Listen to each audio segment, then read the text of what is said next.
Pegasus Sports Network is proud to present 2012 high school football. Today, the Baptist Health 2012 preseason football show is brought to you on the Pegasus Sports Network by KentuckySports.co, live from Beef O'Brady's in downtown LaGrange. Tonight's broadcast is brought to you by Baptist Health, reminding you to feel better. Office Max and your local Office Max Impress Business Center, reminding you that your success is our business. By Oldham County Collision Center in Crestwood. Stessnethery Associates, your friends in the insurance industry. By Taylor Orthodontics, everyone deserves a smile. By Mountjoy Chilton and Medley, the largest locally owned CPA firm in Metro Louisville. By 10th Inning Training, your local stop for baseball training in Crestwood. By Happy Feet, it's like walking on pillows. And by the Athletic Booster Clubs of Oldham County, South Oldham, and North Oldham, who remind you to get in the game, join your local Athletic Booster Club. Now let's go live to Beef O'Brady's in downtown LaGrange, Kentucky for the 2012 Baptist Health preseason football show on the Pegasus Sports Network. And good evening, everyone. Welcome to the 2012 Baptist Health preseason football show on the Pegasus Sports Network, and this year we've got it on video as well. Glad to have you here viewing us as well as listening to us. And unfortunately, I've got a face for radio, so they may kind of blot me out a little bit. But glad to have everybody here tonight. Mike Montgomery here along with the coaches of North Oldham, Oldham County, and South Oldham. Billy Martin from the Mustangs, Matt Brown from Oldham County, and here to my right, Jamie Reed from the South Oldham Dragons. And, of course, it's a whole new year, guys. Hope springs eternal. Everybody has an unblemished record. And, of course, tonight we're going to talk a little bit about those teams, how to look back at last year, the successes of last year, the things that hopefully will happen a little better this year, and, what the outlook is for this year's three teams. And guys, I'm just going to kind of throw that out at you as kind of my initial first question to all three of you, and that is, as we come into the new year, what's going to be new for the fans in the stands? They come out to the ballpark. What are they going to see new this year? Whether it's a new uniform, a lot of new faces, new rules. What's the biggest change here in 2012? And Billy, let's start with you down on the end there. Make sure I turn on your microphone. That would help, wouldn't it? Well, thanks again for having us. And we're going to be similar. See some new faces in there. Some new guys at quarterback. We replaced some guys that started for several years. And going to have a little bit of different design on our helmet. We're going to have a memorial to Coach Will Jones that passed away last year. That's going to be on our helmet. New white uniforms are new. Our white ones were getting kind of gray, so we've got some new white ones and got kind of vanilla with those. With all the New Jersey rules, you can't have much on your white, so it's pretty standard white jersey and much of the same for us offensively and defensively. Got a new defensive coordinator, Dave Likens, doing a good job, and we're just excited about the season. If we beat the thunderstorms, which we've had 6 of those, we've been in the gym, so we're a little out of shape, but overall been pleased with what we've been doing so far. Billy, believe it or not, you're the old man in this group now. Yeah. 7 years. This is your 7th season at North Oldham High School. I can remember when you first were an assistant over at Oldham County, and it didn't really seem that long ago. But now you're the dean of Oldham County coaches. Elder statesman. You're the elder statesman. Guys, what about the turnout this year? It seems like there's so many new sports now, or some that are maybe not so new, but they're still relatively new. Ice hockey. In Oldham County, when I was a student, boy, ice hockey. But, hey, that's becoming big now. Lacrosse, really getting big. And, of course, all the other sports. Jamie, how's the turnout been this year as far as numbers, bodies on the field? Well, our numbers are down at South. Seems like on a yearly basis we're kind of down, and we just have so much to offer, just like OC and North. Lacrosse, there's a lot of kids into lacrosse now and a lot of different other sports. But we're excited about the kids we have, and we're going to have a lot of new faces this year. We return 2 starters on offense and 1 starter on defense. So kind of referring back to your first question, we're going to have a lot of new going on at South. But as always, we're excited about the season and excited to see what our kids can do. Well, that's kind of the thing about high school sports. It's a lot like college. Every year, everybody starts off the year bemoaning all the people who graduated. Oh, my God, what are we going to do? We don't have so-and-so who passed for 2,000 yards 2 straight years. We don't have the big 1,000-yard running back. What are we going to do? But that's part of high school sports. Every year you recycle. And, Matt, you're going to have a whole new group of kids coming up from JV this year. And, it's all about hope springing eternal and starting over every year. Well, yeah, I think we may be in a little bit different boat here. Last year, we graduated 18 seniors, and we had a handful of those guys who actually played and contributed, especially towards the end of the year with injuries and guys being out. So we're going to return quite a few guys that have got a lot of PT under their belt from the previous year, some even from their sophomore year with our senior class. We've got a pretty large senior group. And so we're banking on those guys being leaders and being out there and not being too flustered about being on the field because they've been there before. So, hopefully those guys can help us out and get us and lead us in the right direction. So, we're excited. We want to see some of our new guys step up. We got some new guys out there, just like every year. Some of our juniors that didn't really play much as sophomores. So, we're excited. Overall, numbers. We probably got about 45 sophomores through seniors, and it's kind of like what these guys have talked about a little bit. There's a lot to do in Oldham County. And, we have a large freshman group. So we got about 75 to 80 in the program right now. Looking down the road, middle school has 65 kids playing for it, so we're excited about that. We're trying to finally reach kind of 6A numbers, and I think after next year, when next year kind of rolls around, we'll be in that 6A ballpark. Well, you mentioned 6A, Matt, and I'm going to stay with you here for a second. Jamie, except for you guys, South stayed in the same classification last year. You're seeing pretty much the same guys. Billy, you and Matt both had to adjust to a new environment last year. Billy going to North, you were 4A. Matt going up to 6A. How's that adjustment coming? The thing about it with us this year is I sat here last year and you asked me what we looked like, and I said we had a bunch of dudes that we thought could play, and then shook out that we didn't have as many we thought they could play. But this year we truly feel like that even though we have kind of small numbers in comparison to other 4A schools, we're probably as deep as everybody in our district. So I don't feel too worried about our 6A district as far as having enough kids to be on the field on a Friday night. So I'm not too terribly concerned about the numbers, just because a lot of those kids in there, they work their tails off, and they've made themselves football players in the off season, and so we feel good about that. You start plucking some injuries and plucking a few guys off the field, that may change some things for us. But right now, if we can stay healthy, I feel confident about our football team. You start plucking people away, these guys will tell you too. It just totally changes what you do. Guys, one of the things, I like to coach Little League Baseball, and I remember some years ago when Valley Sports won the Little League World Series, every Little League exploded in numbers the next year. And we saw a little bit of that again last year when North Oldham Little League went to the Little League World Series, and there was a little bit of a bump from that. Trinity last year from Louisville obviously got a lot of press, both locally and nationally, as being in the argument as being the number one team, not just in the state of Kentucky, but in the country. Are you guys seeing anything, any overflow over here in Oldham County? Jamie, anything? Are you seeing any more excitement about high school football kind of as a result of Trinity's success? No, because that's totally different from us over here in Crestwood, and our kids are excited because every year we've started to compete at South Oldham, which for a couple years it kind of went on a down spell. And like I tell people in the community all the time, we don't think we have a finished product yet, and we're trying to get our program to grow. But Trinity is a different beast all on its own. I don't know much about Trinity. This has been my third year in Kentucky.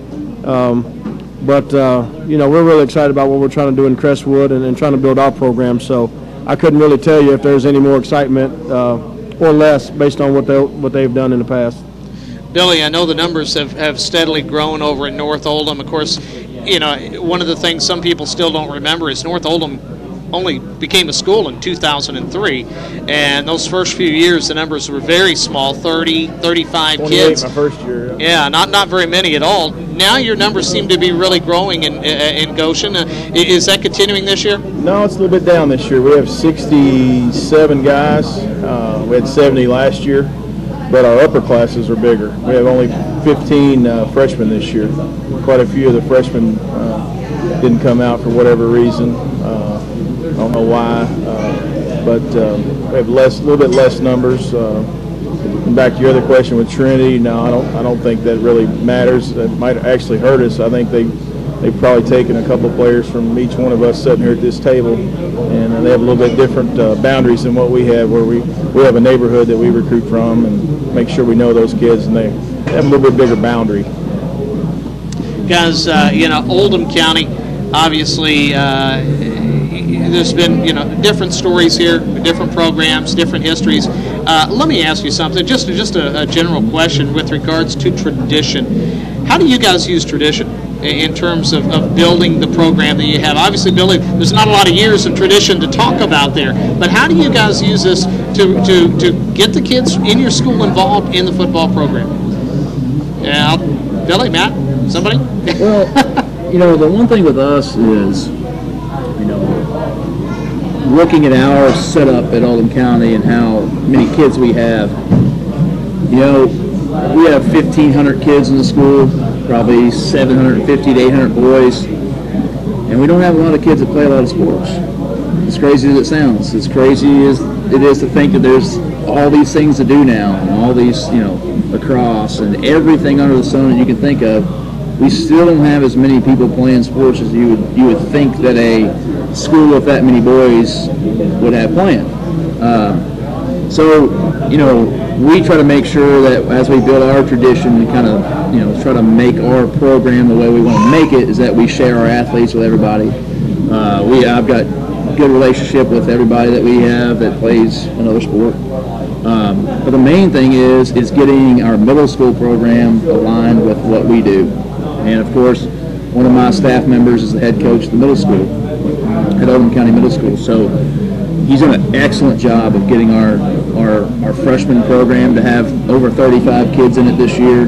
Last year we had 19. So we can't go through years, especially in a 6A division, of having 19 kids on a team. Because that usually bleeds down the line to having 12 to 10 as seniors. So we will fight that a little bit next year with our two classes that we have, our juniors and seniors. Great kids, but just not like us.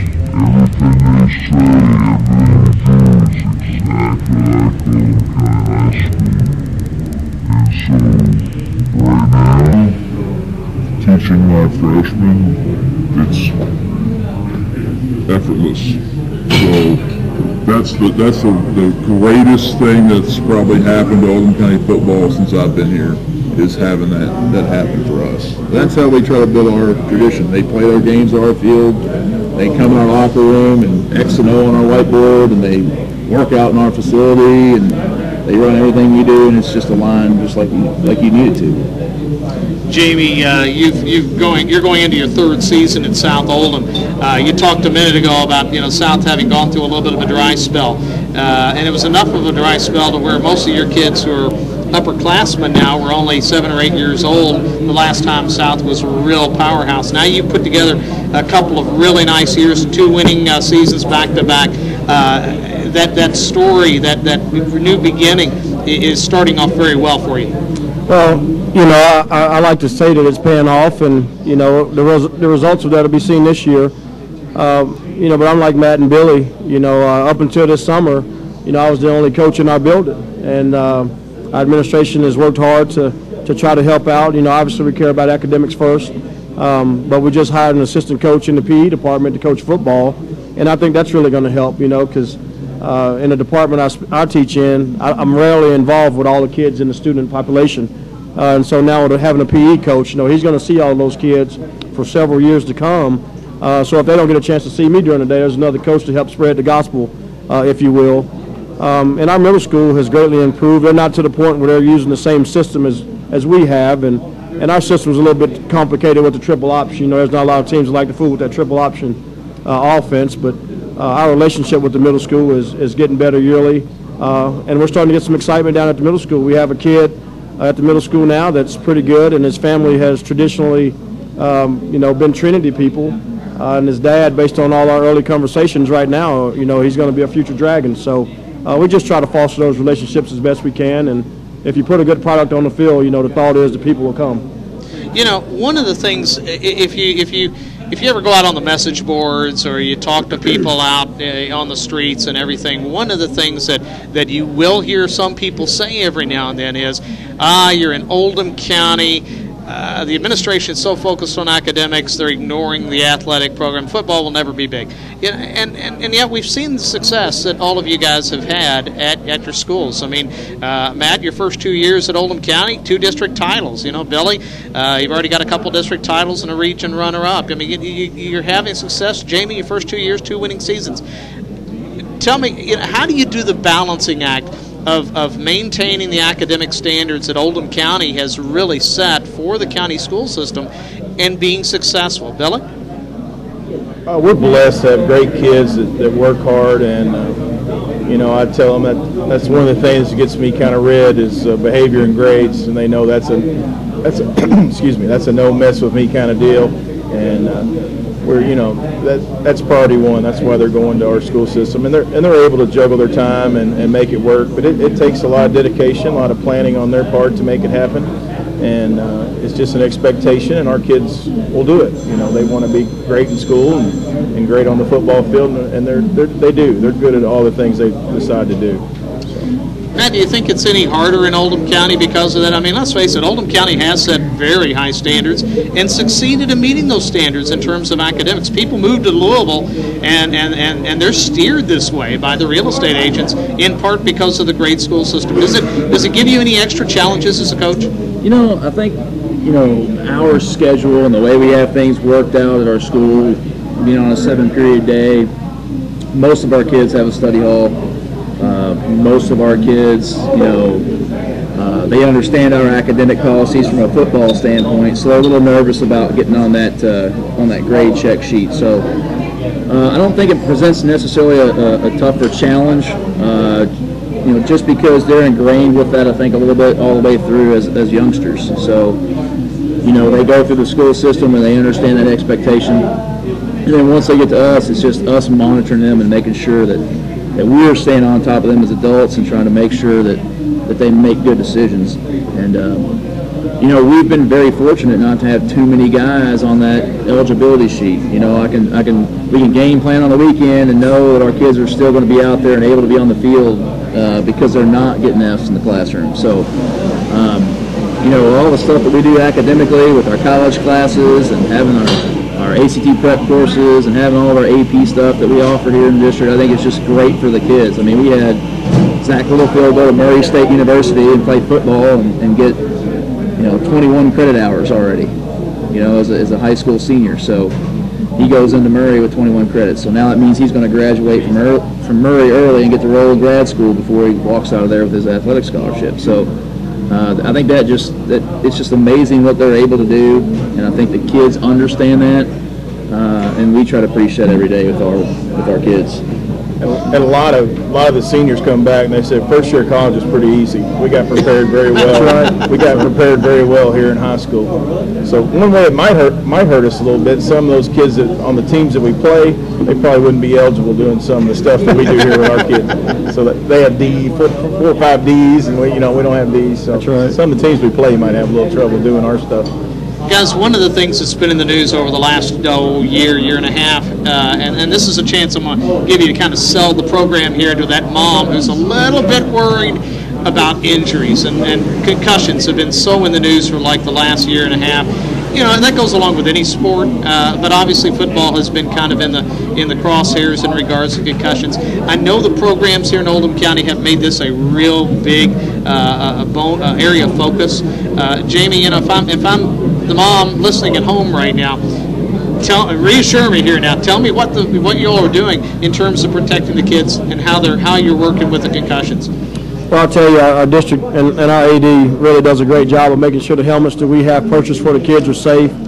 Oldham County, and these guys can speak to it too, I believe last year we were the third county in the state, high school-wise, even implement impact testing that we do with our kids for concussions. There's a lot of literature out there. We have to be trained on it. And nowadays, with the numbers being as they are, everybody's floating around 60, 70 kids on a team. It's a little bit different from the old days where you just had full contact to the ground every day. I know a lot of times, as far as the South, our contact days are limited, because you just can't afford to get kids hurt and get them beat up while you're at practice. So, and just follow along the things in the news, there are a lot of colleges now that are going to programs where they only hit full pad contacts is only allowed twice a week. So I think we're always in Oldham County, whether it's academics or athletics, I think we're always on the cutting edge of doing what's right for the kids. All right. We're going to take a quick break. You're listening to and watching the 2012 preseason football show brought to you by Baptist Health. Remember, at Baptist Health, feel better. We'll be back right after this. Yeah, I want one of those concussion-proof helmets. Sports Medicine's group of sports medicine-trained physicians, physical therapists, and athletic trainers go just as hard to get you back in the game you love. Our facility at Baptist East Point features private treatment rooms, a physical therapy gym, indoor turf field, and other sports training facilities.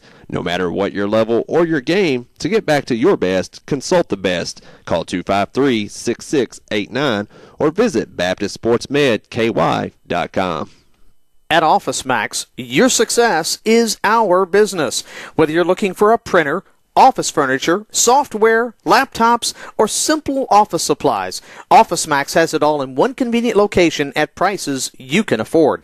Check out the OfficeMax Impress Business Center, where no job is too small or too large. They can help you with simple laminating or business cards, or help you put together that award-winning business presentation with their digital color printing, copying, and binding services.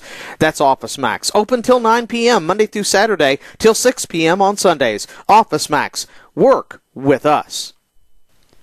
Hi, my name is Kevin, and I am a senior at Oldham County High School. The Oldham County Athletic Boosters are proud to once again sponsor high school sports on the Pegasus Sports Network. And now is a great time for you to get involved with Colonel Athletics. Contact Oldham County Athletic Director Kevin Combs at 222-9461 for more information about how you can become part of the Colonel's success through Oldham County High School Athletic Booster Club.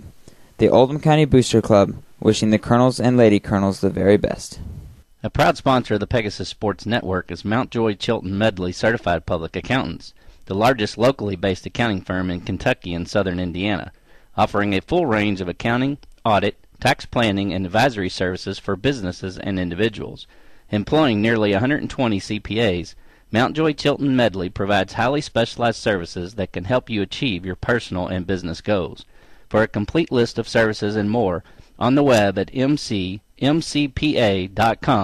Mountjoy Chilton and Medley, 502-749-1900.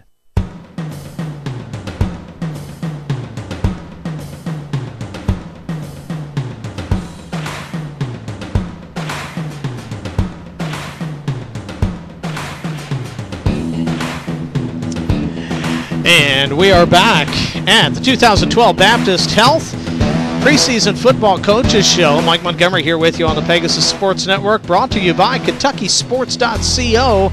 And glad to have you along with us. And we're going to start off tonight talking about South Oldham. The Dragons coming off back-to-back winning seasons under head coach Jamie Reed, who starts his third year. Coach, again, glad to have you here with us tonight.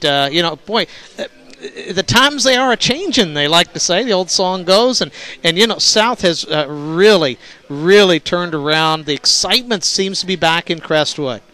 I'll tell you what, thanks for having us. We have enjoyed coming here the last 3 years, I guess. And, every year is a different chapter. And I think my first 2 years I was set up here with guys who had gotten a lot of reps. You can remember some of those freshmen got a lot of playing time. And now we're to the point to where the attrition is really going to probably show its ugly face a little bit this year. We only have about 3 guys returning starters for us on offense and defense. So a lot of our guys are going to be new. And, always, Mike, you know me, I'm excited about the season. I'm excited about what our kids can do. But We're probably going to have a few growing pains early on. I just hope they're not of the major type. Well, you went 7-4 your first year at the school. Went 6-5 last year. 7-4. That was the most wins by South since back in '98. So really a nice turnaround there in the very first year.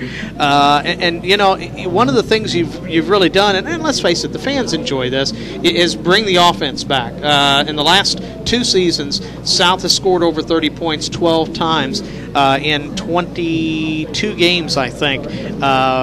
The previous to that, in the previous 3 years, the team had not scored over 30 a single time. And, you know, let's face it, the kids like it when they can put points up on the board. The moms and dads in the stands love to see the scoreboard changing.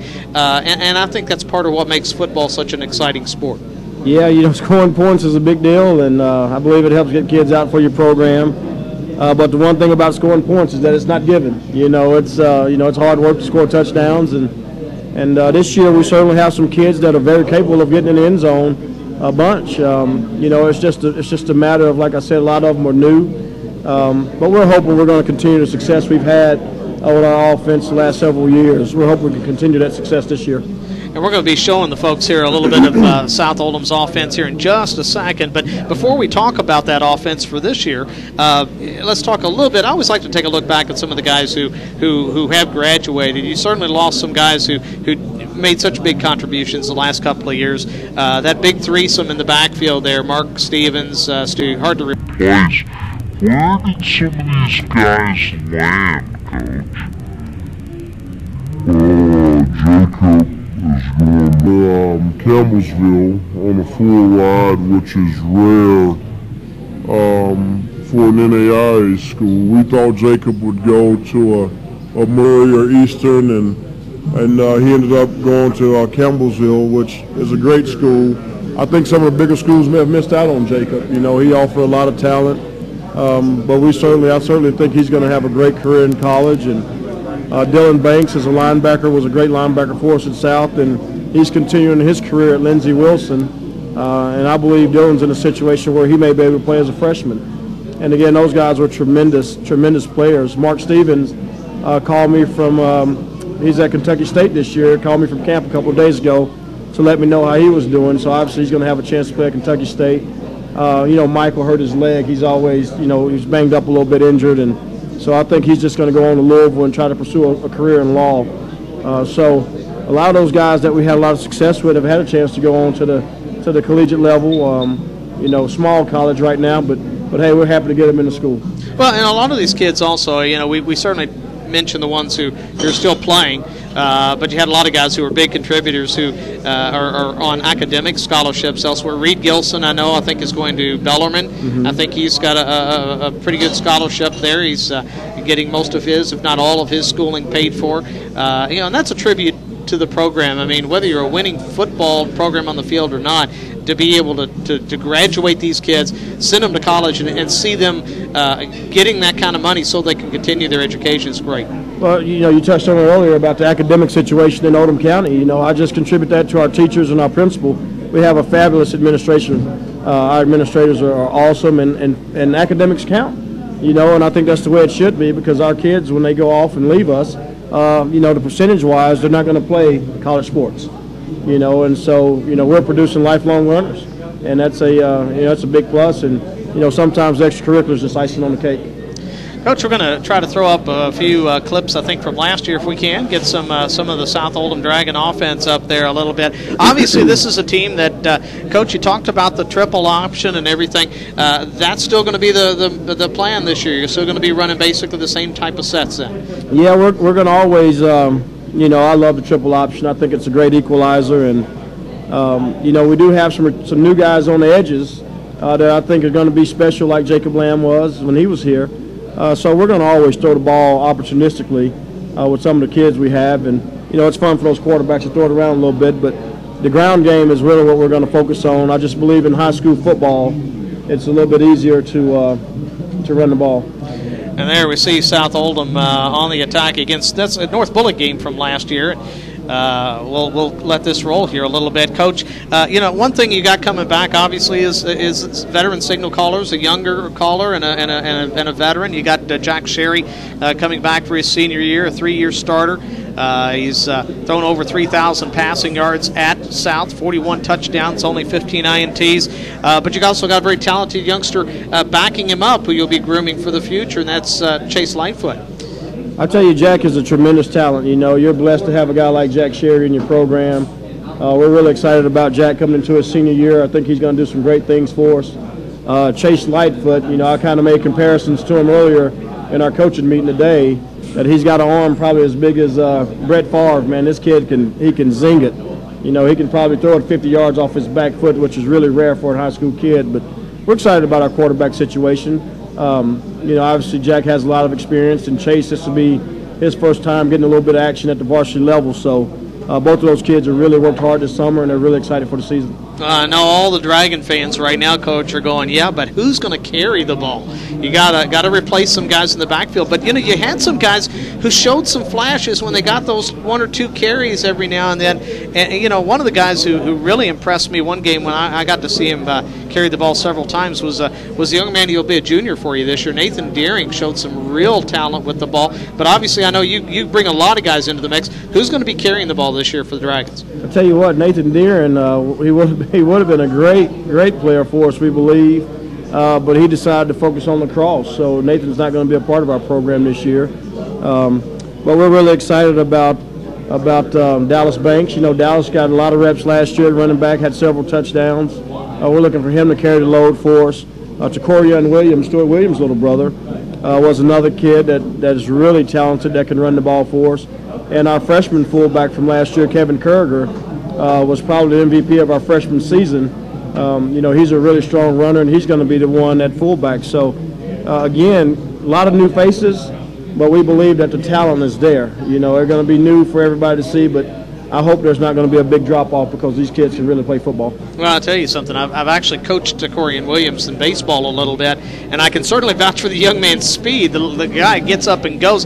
You know, obviously with this attack, speed, you know, speed is paramount. Of course, they always say speed kills, and you're going to have some lightning in the bottle there if you can get him some openings. I'll tell you what, we're hoping there's going to be lightning in the bottle. He can sure run fast, and he's a multi-sport athlete, and we just got to find ways to get the guy the ball. Coach, as you look at this team, obviously you're going to have to bring some new kids in, which is, you know, every year thing. But how about that offensive line? I know that there was at least a couple of kids who are coming back or who could be coming back, but did you lose any? I mean, lacrosse, again, I know is one of those sports that's picked off a few. What's that O-line looking like? Our O-line, we didn't lose anybody from the O-line. We graduated a lot of guys that played, but we have some underclassmen. Well, they were underclassmen. Tom Singer, Jamie Breeden, Chris Figg are 3 guys that come to mention. And, you know, Chris has been a starter pretty much ever since his freshman year. And Tom has been a starter for the last 2 years. And Jamie has gone through some injury problems over the last couple of years, so he's never really finished a whole season for us. But last year, offensive defensive line was a big Achilles heel for us. And now we got a lot of those guys reps last year. So I think the offensive defensive line should not be, we shouldn't have the same concerns from those groups as we did last year. Well, and sometimes, especially, the kids are getting so much bigger these days. I mean, I remember back in the 70s, you know, if we had one 200-pound kid on the line, we thought we had a big line. Nowadays, you're talking about lines. I remember just a few years ago, Central Hardin had a line. The entire offensive line was over 300 pounds. And these kids, when you're that size, it takes a while to develop. Yeah, well, you know, sometimes it's a good thing, sometimes it's a bad thing, but in our particular offensive scheme, we're looking for those guys that are not maybe quite 300 pounds, but we need guys to be able to run a little bit. But we certainly have some kids that are pushing upwards of 260, 270, but the majority of our guys are around the 230, 220 range, which we think that works great for our type of offense. And see, we would have thought that was huge. We would have thought that was huge. Now, you know, as you look at this team, Coach, you know, every year we talk about the new kids coming up, okay? So who are those new names that fans are going to start hearing, seeing their names in the paper, hearing me call them out over the air? You know, who are these kids who are going to be different that are moving up this year? Well, I'll tell you, we're really excited about Kyle Young. He's been a basketball player. You probably recognize his name from calling the basketball games at South for the last 2 years. Kyle's a super athlete. We've tried to get him out for the previous 2 years, and this year, I guess the stars and the line, the stars and the moon align, and he decided to come out and give us a try, and we're really excited about him being on the edge at receiver. I think he's a kid that's going to garner a lot of attention. Daniel Young is a kid that has played offensive line pretty much, unheard of the last couple of years, but now we're throwing him in on a defensive mix, and we're thinking he's going to have a name that's out there. Shane Smith, John Grahaba, some of the guys that have had family members come through the program that have been with our program for now 2-3 years. I think those guys are going to be the kids that will really step up. So kind of the second generation, third generation of Dragons. Yeah, and sometimes it seems that second generation is always motivated internally to be a little better than their older brother. That's right. And, it seems like you see that in a lot of sports. What about the defense this year, Coach? Now, lots of new faces for the Dragon defense. Last year, that was probably the area that hurt you a few times. You scored a lot of points, but sometimes gave up a lot of points. What's going to be different about this defense other than the fact you're going to have a whole lot of fresh faces? Well, I'll tell you what, I've actually moved over to the defensive side of the ball this year, and I've turned the offense over to Coach Kerry Figg. My offensive line coach has been with me for 3 years now, wonderful coach. And I felt like our offensive system was pretty much set. I mean, he understands what we're trying to get accomplished. There's not going to be a whole lot of changes as far as that goes. It'll look very similar to what we've looked like in the past. But I felt like on defense, I felt like we needed to kind of, we've had some coordinators come in and go and never really had anybody on our defense of staff as far as calling the plays that our philosophies are totally 100% aligned.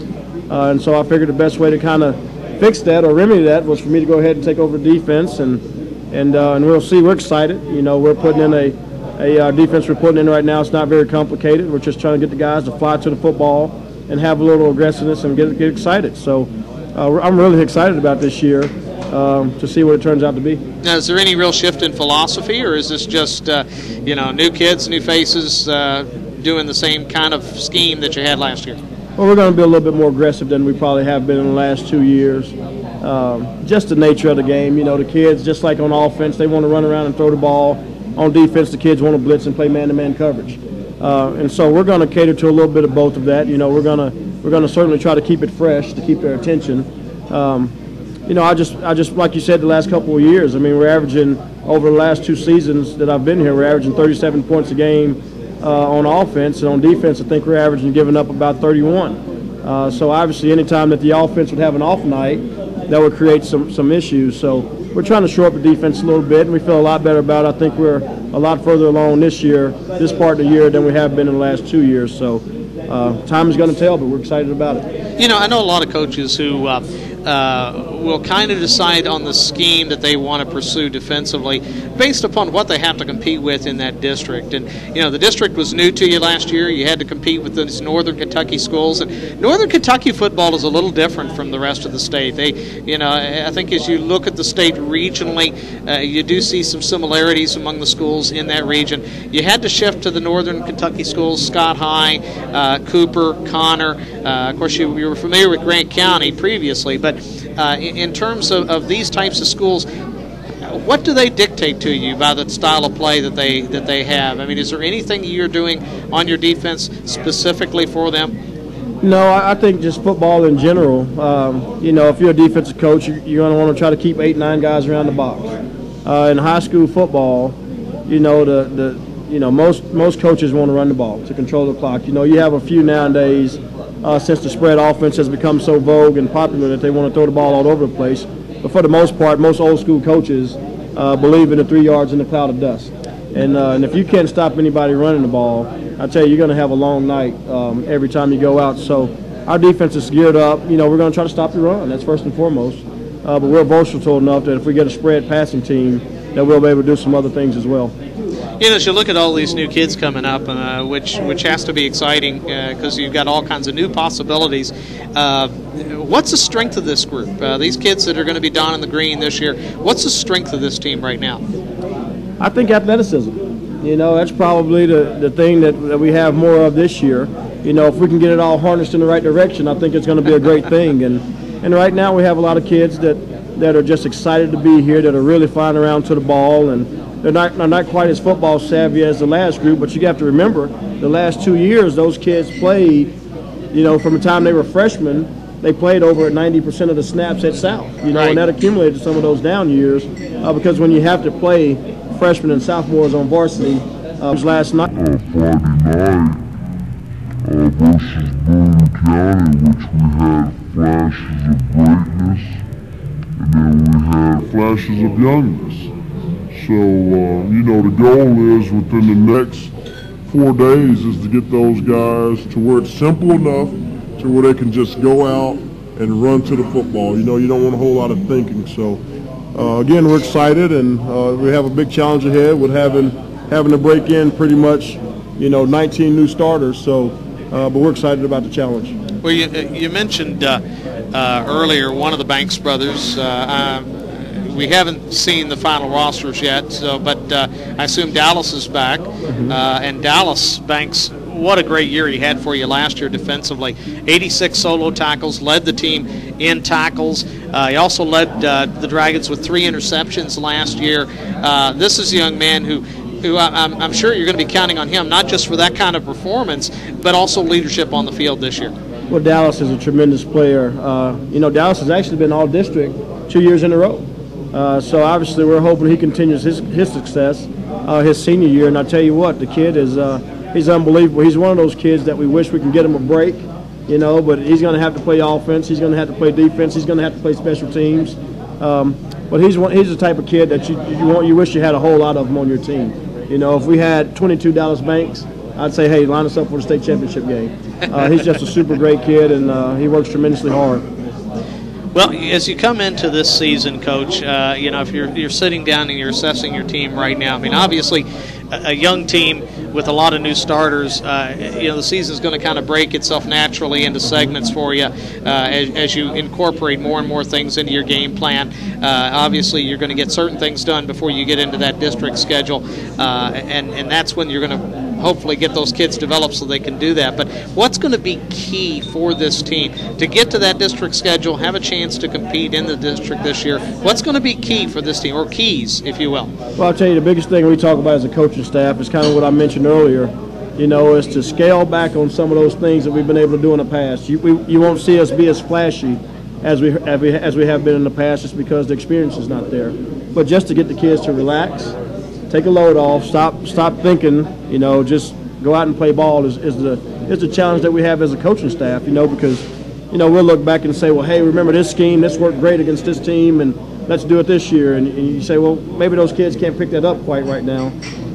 So we'll be a little bit vanilla starting off. But by the time we get to district play, we have a great, out-of-district schedule that will set us up for success in our district. Tell me a little bit about this district, Coach, because, again, you're dealing with Northern Kentucky. Actually, I'm very familiar with Grant County, but most people in this part of the country, we don't see Scott High that much. We haven't seen Connor all that much. Connor a little bit because they came down to the Oldham County Kickoff Classic a couple of years.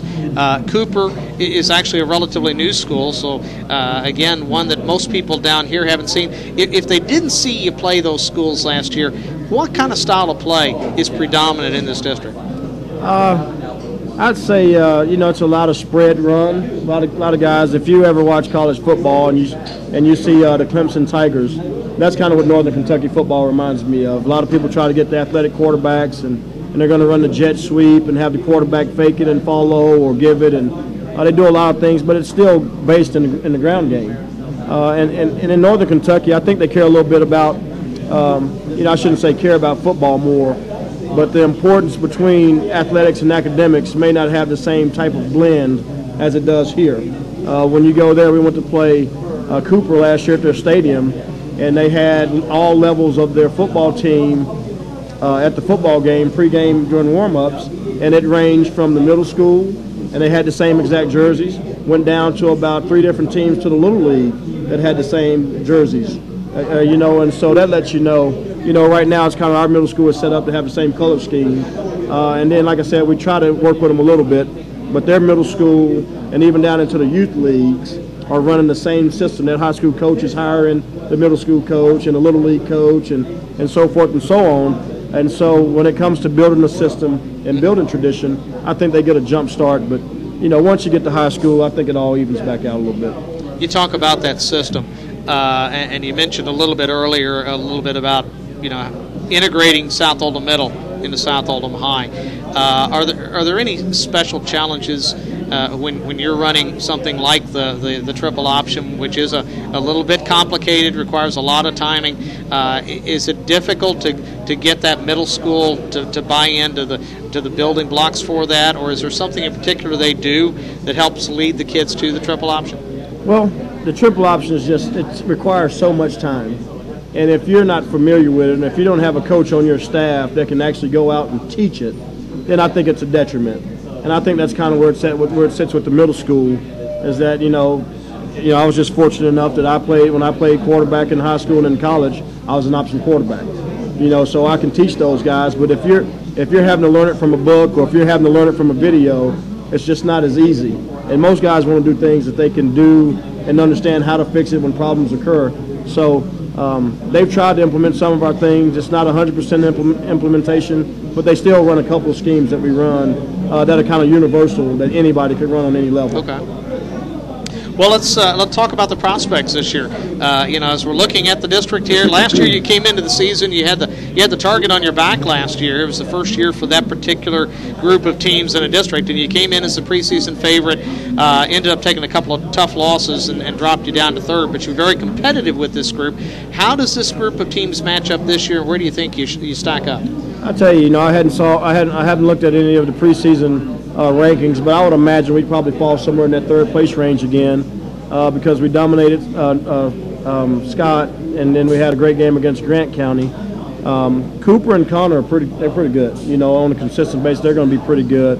And with our turnover, I think a lot of times we had 7 wins the first year, and people kind of just assume that you're going to go, every year you're going to go on an upward trend. But until we're able to recruit like colleges do, you have to coach what comes through your doors.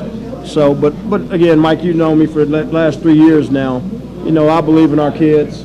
I believe in our coaches.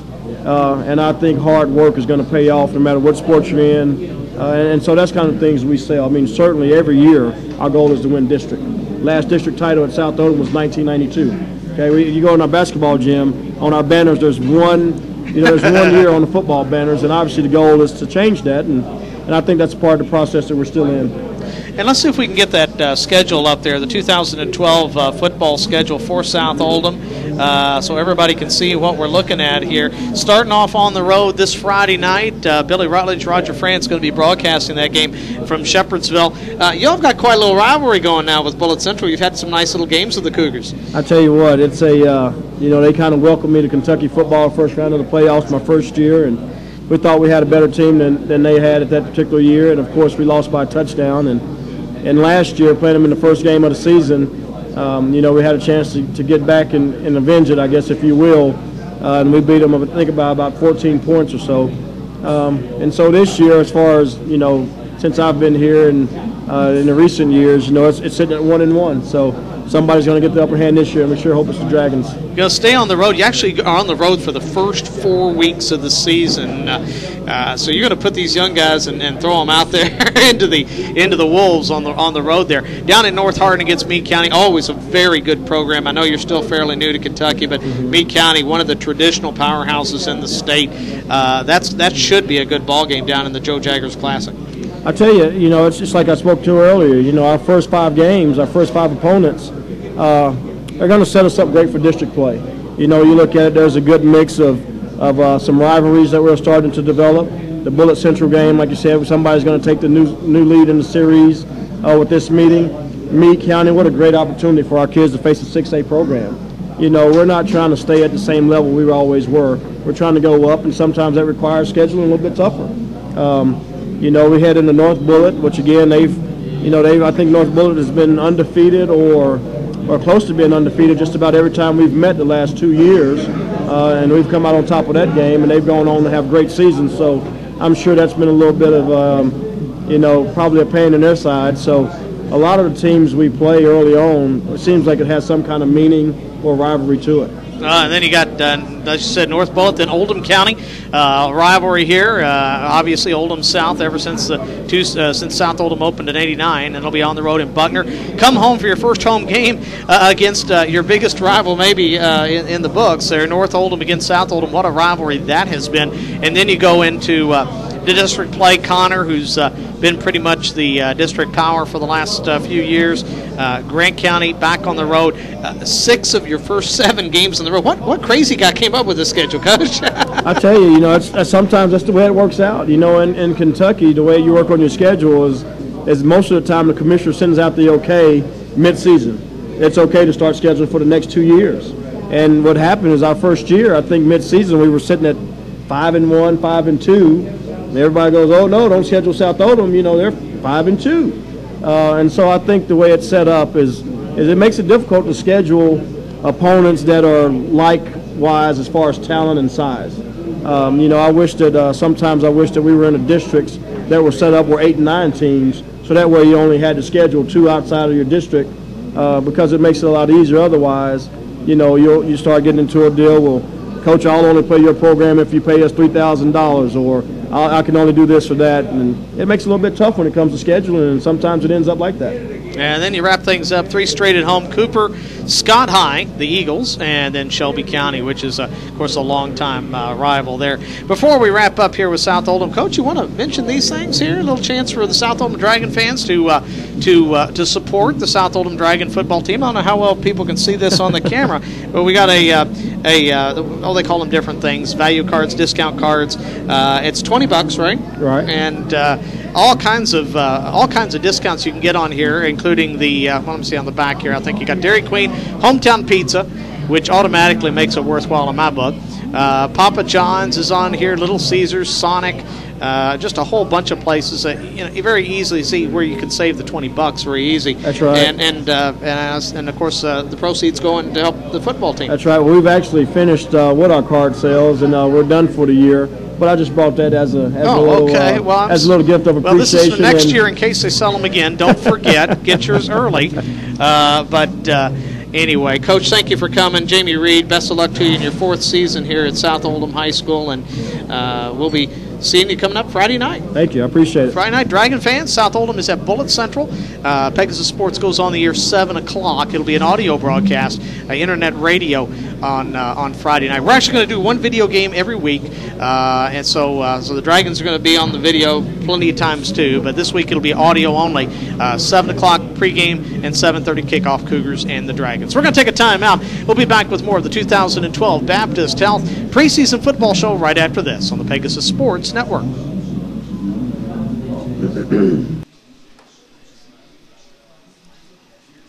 Baptist Crestwood is now open on Kentucky 329, conveniently located approximately 1 mile from I-71.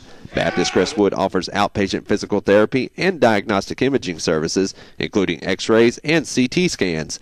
Digital mammography, diagnostic ultrasound, and DEXA bone density scanning are coming soon. The facility also houses the offices of Baptist Medical Associates Crestwood. For more information, visit BaptistCrestwood.com.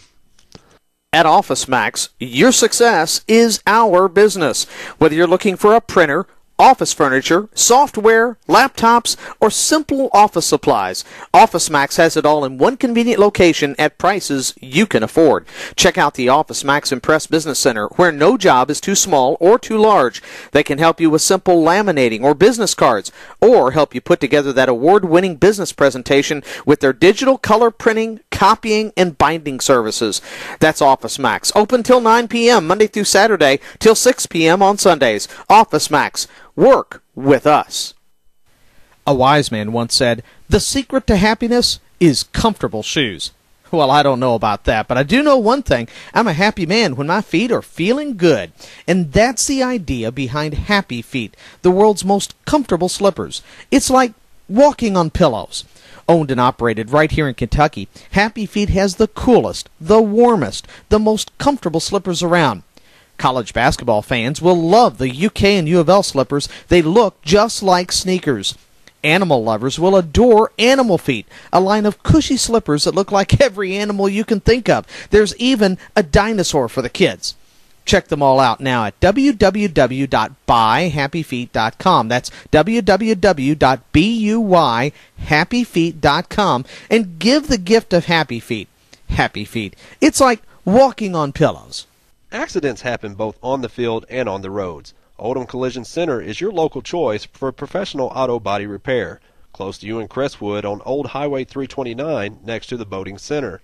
Oldham Collision Center combines the best facilities, the best product, and the best service to get your car back on the road where it belongs. If you're in an accident, call Nick first at 241-1124. That's 241-1124. He and the great folks at Oldham Collision Center would like to say good luck to each of the Oldham County teams this fall. Hi, I'm Craig Wallace, Associate Principal at North Oldham High School. The North Oldham Athletic Booster Club is proud to once again sponsor high school sports on the Pegasus Sports Network. And now it's a great time for you to get involved supporting Mustang Athletics. Contact North Oldham Athletic Director Tom Clemens at 228-0158 for more information on how you can become a part of the Mustang Athletics programs through the North Oldham Booster Club. The North Oldham Booster Club, proud to be supporters of Mustangs and Lady Mustangs.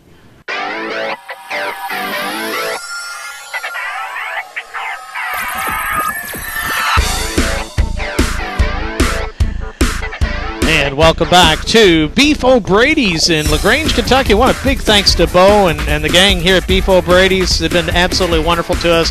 Got a good crowd in here right now. The football teams and baseball teams and the cheerleaders and all that.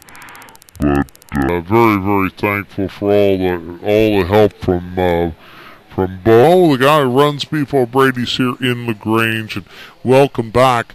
Mike Montgomery here with you on the Pegasus Sports Network, brought to you by KentuckySports.co. To this year, Pegasus Sports and KentuckySports.co bringing you lots of pictures. We're going to be videoing at least one game every week, so we'll typically have 2 games on the air. But one of them will be internet radio, and as you can tell, this face needs to stay on the internet radio. But we also are going to have at least one game every week on video, and our first football game on video this year is going to be with the guys in blue. Oldham County going to open things up against Atherton, and with me now, Matt Brown, the head coach of the Oldham County Colonels. And Coach, you know, boy, you started your career at OC as a head coach like a house on fire, 2 district championships, narrowly missed out on a 3rd, and then last year, a tough year, and a year that, you know, people look at the final record of 2-9, and, you know, obviously if you look strictly at the wins and losses, it was the worst record in a while for the team, but you were this close so many times. 4 times you had leads in the fourth quarter, and somehow the game got away, but it was a team that battled and just couldn't quite come up with the W's. Absolutely. It helps if I turn your mic on, doesn't it? There we go. Yeah, that was definitely something that we had obviously noticed at the end of the season, was that we were pretty much in every single football game. Very few games where we actually blown out by anybody. We had a lot of things go the wrong way for us. We had a lot of injuries, dealt with a lot of weird stuff that we haven't dealt with for 3 years. So I don't know if that was just one of those happenstance things that just happened to occur last year. But this year we feel like that our football team is much more mentally prepared and physically prepared. They worked extremely hard in the off season, and everybody just seems more comfortable, and they're more comfortable with the coaching staff and the process that we go through on a daily basis. They know how to be on the field, because a lot of these guys are back, and a lot of these guys have a lot of experience under their belt, and that was a little bit of what kind of maybe got us early and kind of kept with us all year, was just having some young guys out there on the field. So hopefully we feel like our experience brings us back into the equation a little bit more, and hopefully we pull those games out in the fourth quarter instead of leaving them out there for somebody to take from us. So we feel good going in and feel good about where we are right now. Well, you got a good start. I mean, obviously you got more bodies on the field. I remember going out for the very first game last year, which was against Atherton, and watching you come out of the locker room and going, oh, my God, he doesn't have a 6A roster. You know, Oldham County has gone back up to the bigs again, and they just don't have the numbers. And that's huge in the 6A class, because in every other class except for 6A, there's a defined number of students. Okay, you fall within this range and this range. You're here, no fewer than this, no more than that. 6A is from here up, and you know, if your roster isn't big enough, it's just tough to compete. Right, and that's the thing. We are one of the smallest 6A schools in the state. I think we're actually the fourth smallest school in the state. So we understand that, and we don't mind that. We'll play in whatever classification we need to play in to stay in KHSAA, of course. But we'll roll with the punches and get there. The thing is our depth this year. We got a large senior group.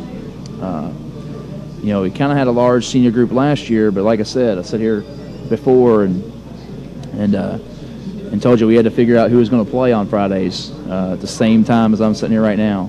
And a lot of those guys didn't shake out like we thought they would.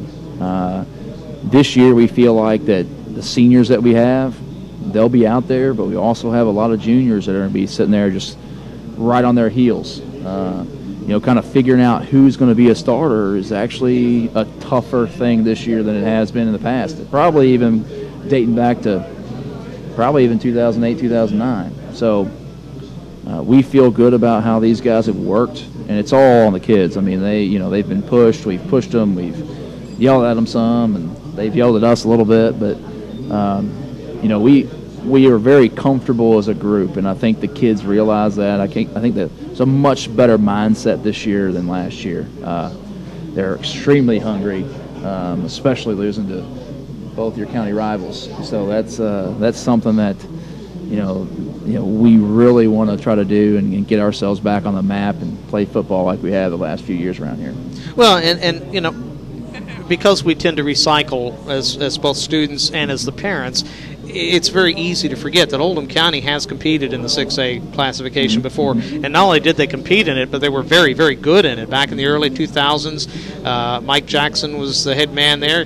You were, I believe, a head assistant coach there at that time. You and Billy Martin in North Oldham were both assistants there at that time, and Oldham County ranked consistently in the top 10 in 6A. So it's not like you haven't been competitive in this division before. Now, for the kids on this team, you've kind of got to resell them on that, though, because for them this is the first time ever, and it's a whole new thing. Now, you mentioned the coaching staff. You got a new old coach on this team, a guy who a long-time assistant coach in the Oldham County football program. Took a few years off to sit with me behind the microphones, but Tom Hawkins back in the Oldham County coaching staff. Absolutely. Tom was looking for a little bit of a change, I think, and get back into the high school. He couldn't stand sitting next to me anymore. That was the problem. You forced him out. So, but I think he was looking to get back into, being around some high school kids again, and we had an opportunity to kind of expand our staff a little bit and get him working with some of our freshman guys right now as he gets more comfortable with us as a staff. And he's going to be out there with us on Thursdays and Fridays, and it's going to be a good addition for us. Well, let's talk about the team, Matt. I mean, obviously, the tough thing last year was finishing.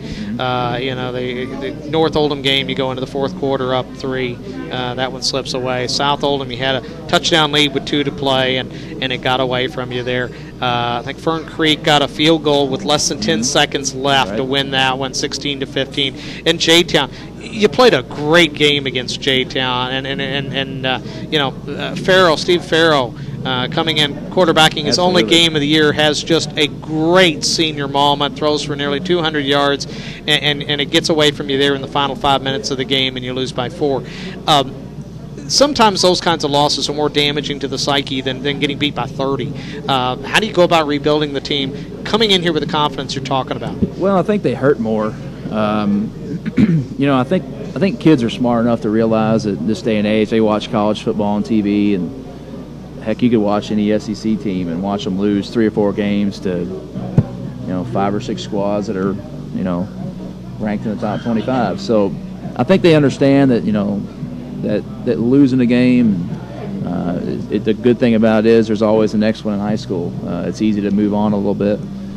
The one thing that we wanted to do this year, though, was tell our kids, say, look, you guys can be a very talented team.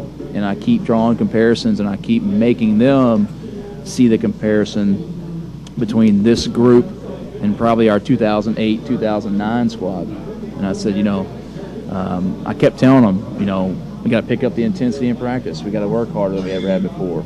And I kept bringing up examples of all those kids: Dylan Underwood, Chad Dennis, Matt Hogue. List goes on and on. I said, we used to yell at them too, and we, they used to practice when they were hurt and didn't feel good, and they used to sacrifice themselves and everything that they did for our program, and look how it turned out for them. So, I think they understand that they could be pretty good. I think they understand that if they just calm down and play football, that everything might work out for them in the right way this year. So we're very optimistic. The kids are optimistic. They're working really hard, and that's the great thing, is that they're working extremely hard for us right now. Well, you're talking about 2 district championship teams there, and one that made it to the region championship game. One of the things that was a major element of those teams, and the reason why they did so well, was they had some really strong senior leaders. Who's stepping into those kinds of roles for this squad?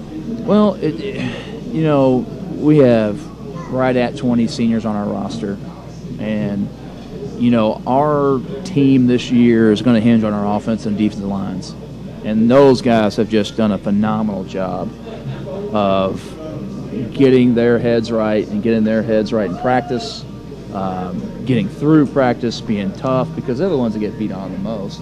I mean, they get, 7-on-7 day for us is all the pretty skilled guys go and run around and tap each other on the shoulder a little bit when they get tackled. Those linemen are down there having to pass rush each other and go one-on-one with each other a lot. So, but I mean, every one of those offensive linemen, those guys are stepping up for us and really taking charge. Corey Bryant, Justin Kroger, Mikey Caudell. I mean, he looks phenomenal at offensive line, and he didn't even play a snap last year. He's taken it upon himself to learn every single rule and know exactly what's supposed to happen on every single football play, and that's something that he didn't do last year. And now he does, and now he's doing well. So, all those guys have really stepped up. Of course, Brett. Brett's our leader. They have confidence in him. And they're going to do everything. He just leads by example. He's there early every day, works his tail off, and that's all you can ask out of those guys.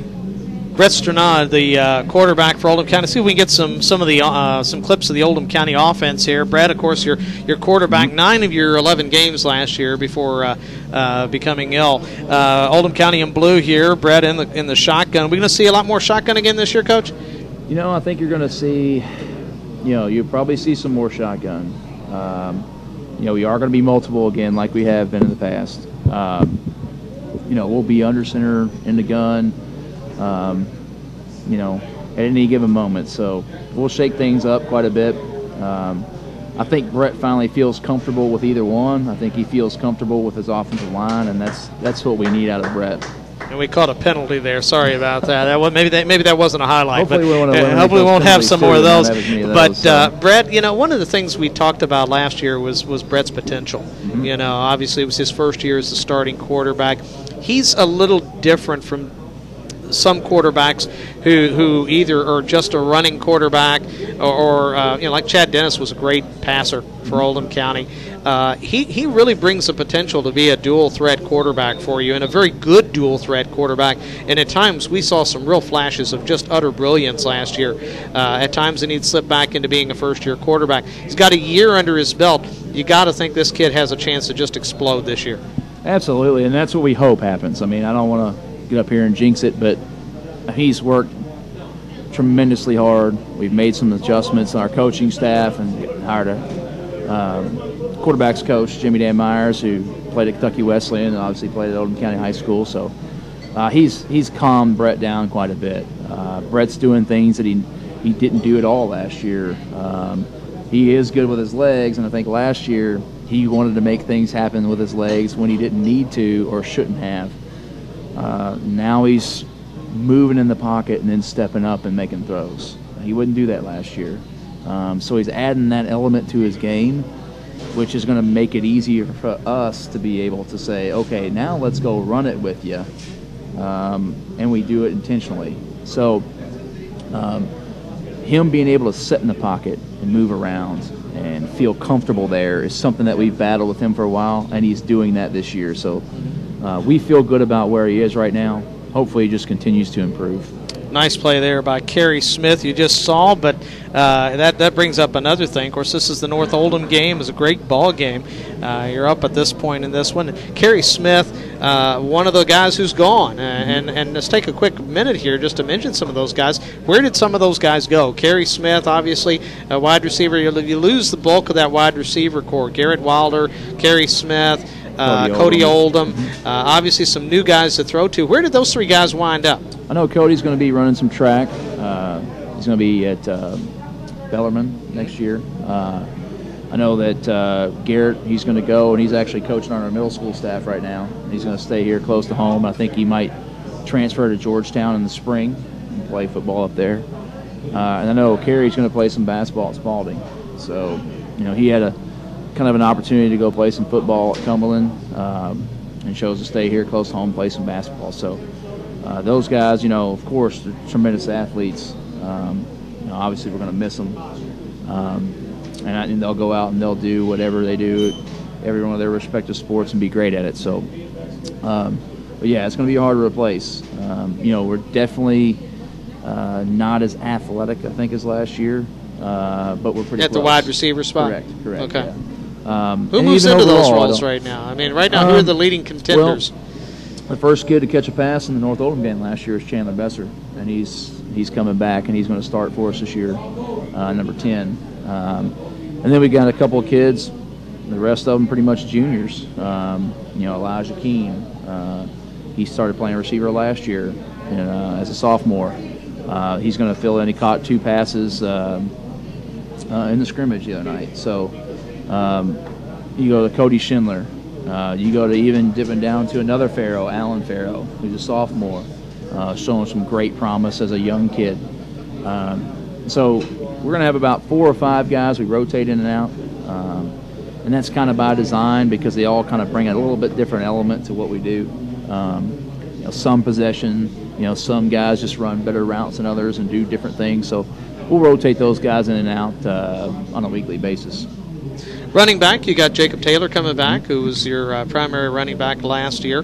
As you look at this offense, one of the things that really seemed tough last year was you kind of had a tweener offense. You didn't have an offensive line that could just knock everybody down every night. And Jacob was kind of a tweener back as well. He wasn't really like a John Riggins, I'm showing my age, I know, power back, and he wasn't just a blazing speed. He was kind of a tweener, so we needed that crease to run through. Right. How do you see the offense evolving this year? What is it going to be good at? What are you going to need to work on? Well, we gotta as a staff not get so tempted to get too cute sometimes. And what I mean by that is not worry sometimes about having to make the perfect call. But having said that, it's going to be a little bit easier for us, I think, because of our offensive line depth and the development of our offensive line. I mean, we literally lost one guy who played offensive line last year, and he's gone and graduated. So, that right there, we're bringing back 4 starters. Not to mention bringing back 4 starters, you're going to be bringing back, anywhere from 5 to 8 guys that can go out there and play. So we're much more physical up front, which means that, hopefully we can run the ball a whole lot more. And hopefully that can make it easier for Brett to be able to go out there and throw the ball around. When teams drop 8 on you, it's a little bit more difficult to throw it. When they're sucked up trying to stop your run, it's a little bit easier to pass it. So, that's going to be our goal. A, be balanced. B, be able to run it and establish a run, and then be able to throw after that. Coach, you can see the South Oldham game here. Oldham County wearing the white, the blue helmets here over on your right. Last year you talked about losing to both the county rivals, North Oldham and South Oldham. Obviously, a coaching motivator during the off season, I would think. Now, as we look at the team, though, you do have all those guys back. I guess the thing the fans are going to want to know is, how is the offense going to look compared to last year? Is it going to be any different? Do you see yourself changing the offense significantly? As these kids develop, sometimes you discover new strengths that they didn't show before. Right. How does this offense look compared to last year? Well, I think we've had some kids step up and emerge, even in our senior group. Addison Deckard playing some running back, Chris Caudell playing some running back. Offensively, we're not going to change, philosophically what we do. There'll be a tweak here or there, but I mean, it's still going to be the same goal: establish a run, be able to run out of multiple formations, be able to spread people out and create some seams and some creases. Be able to zone block and zone run a little bit more than we did in the past. Where we can be in a one-back set and still be able to run the football.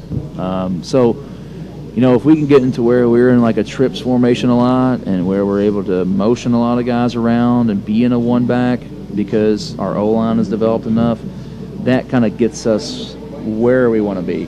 I think we'll be able to get there, especially after kind of watching the first scrimmage and a much better surge this first scrimmage than we had all last year. So, we feel good kind of about where we are right now offensively. Tell us a little bit about the scrimmage. How'd it go? Well, we played Southern. We kind of beefed up our scrimmage to where we could play a 6A ball club, and they came out and looked like us. They were pretty athletic, kind of a big bunch of guys, and I think the varsity portion. I know we made 35-0. We scored 35 points. I think after the third quarter was over, and we're able to keep them off the scoreboard, which was good. We made a few tweaks on defense, a little bit of change here and there. So, we feel good. Like I said, you could watch the film and you could see a surge. You could see guys getting out there and getting physical and getting after it. And that's what we've been for the last 3 or 4 years. Is been that squad. And last year we didn't have that element to our football team. Coach, flip sides of the ball here. Okay, go over to the defensive side. You lost a lot of kids due to graduation on the defensive side. How is the defense going to look this year? Who's coming up? Who's the new names we need to know? Well, first, we're probably going to have a little bit different look up front. We've been a three-man group up front for the last 4 years. We feel like we have a lot of kids, a lot of big kids that can be out there, D-line type guys that can go out there and play. So you're going to see a little bit of a wrinkle with our defense. Sometimes we'll be in a 3-front, sometimes we'll be in a 4-front, where we bring 4 D-linemen in and have 4 linebackers.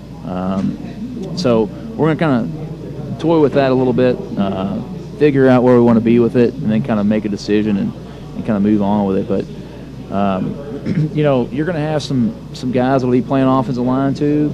They'll be out there on the defense line. Mikey Caudell, Justin Kroger, Luke Collins, Keith Henry, list goes on. So those are like big defensive line kids for us. Linebacker-wise, our linebackers are just going to be bigger. And it sounds generic as an answer, but God love them all. Our linebackers were tiny last year.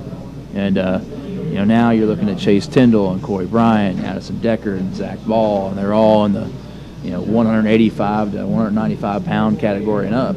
So we're definitely bigger and stronger than we were last year. So teams can't just stand there and just run down our throat, which kind of happened some of the times last year. So we feel better about our front 8 guys. Our Jonathan Stocking has been.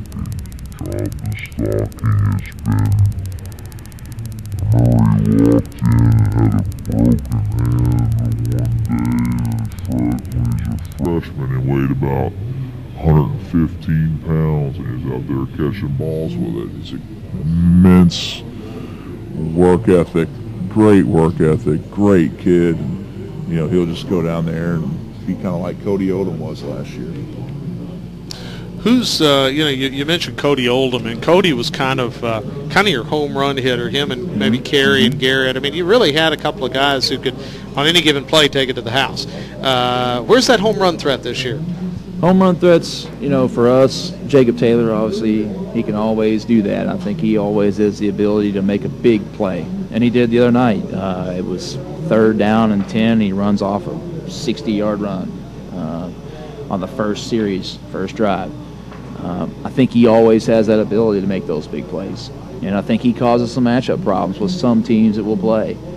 And then on the other side of that, Brett Stranad.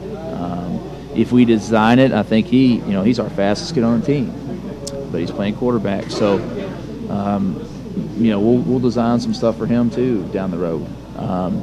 But I think another one, and he's worked his tail off and ran track, is Chris Caudell. I mean, he was running with a purpose last Friday. Heck, he ran 15-yard power play, runs the end zone, and just knocks the DB over and trucks him and stands up like it was nothing. So. We think those guys can be our home run guys. They're not necessarily out on the perimeter this year, right? Which is okay with us because usually we don't have those big threats outside. We're able to just run the ball with them. So we feel good about those 2 or 3 guys being home run guys for us. Well, you mentioned Caudell playing running track. Was it Johnny Major when he was at Tennessee that used to have all of his defensive linemen run track? Right. And he had that fearsome pass rush off the D line, and the guys could move so quickly.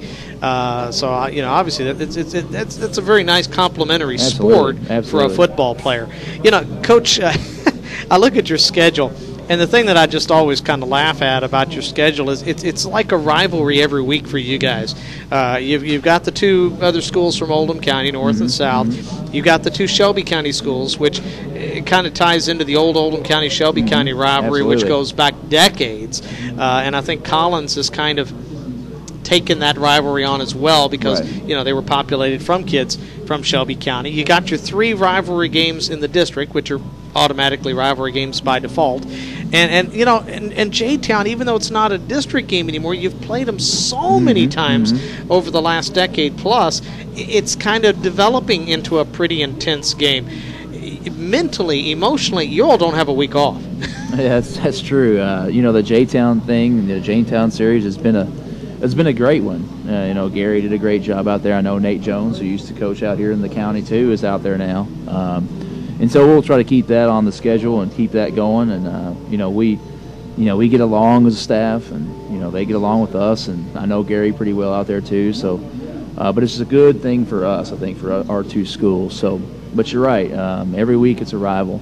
Every week it's you got to be on your toes. Every week you're preparing for something that's that you don't want to lose. I mean, there's no doubt about that. We don't want to lose to North and South and Shelby and Collins, and they don't want to lose to us either. So it makes it pretty intense. And even though I would say you've been playing Atherton long enough to make that a rivalry yet, but there is the added fact that you were the head coach there just a few years ago. Right. So obviously I'm sure that they want to come beat the old coach, and the old coach doesn't want to lose to the team that he left. Most of those guys may be gone now, but it's still there. It's still there a little bit. Well, let me ask you something, Coach. I mean, obviously, hope springs eternal right now. Everybody right now is 0-0. Last year means nothing. If you were undefeated last year, it means nothing. If you couldn't win a game, it means nothing. What's realistic for this team? You're in just a tough district. Eastern, Ballard, J-Town, not J-Town, excuse me, Eastern, Ballard, Fern Creek. This is a district you got to bring your pail every week, or you're going to go home with your tail between your legs. What's realistic for this team this year? Well, we have to stay healthy.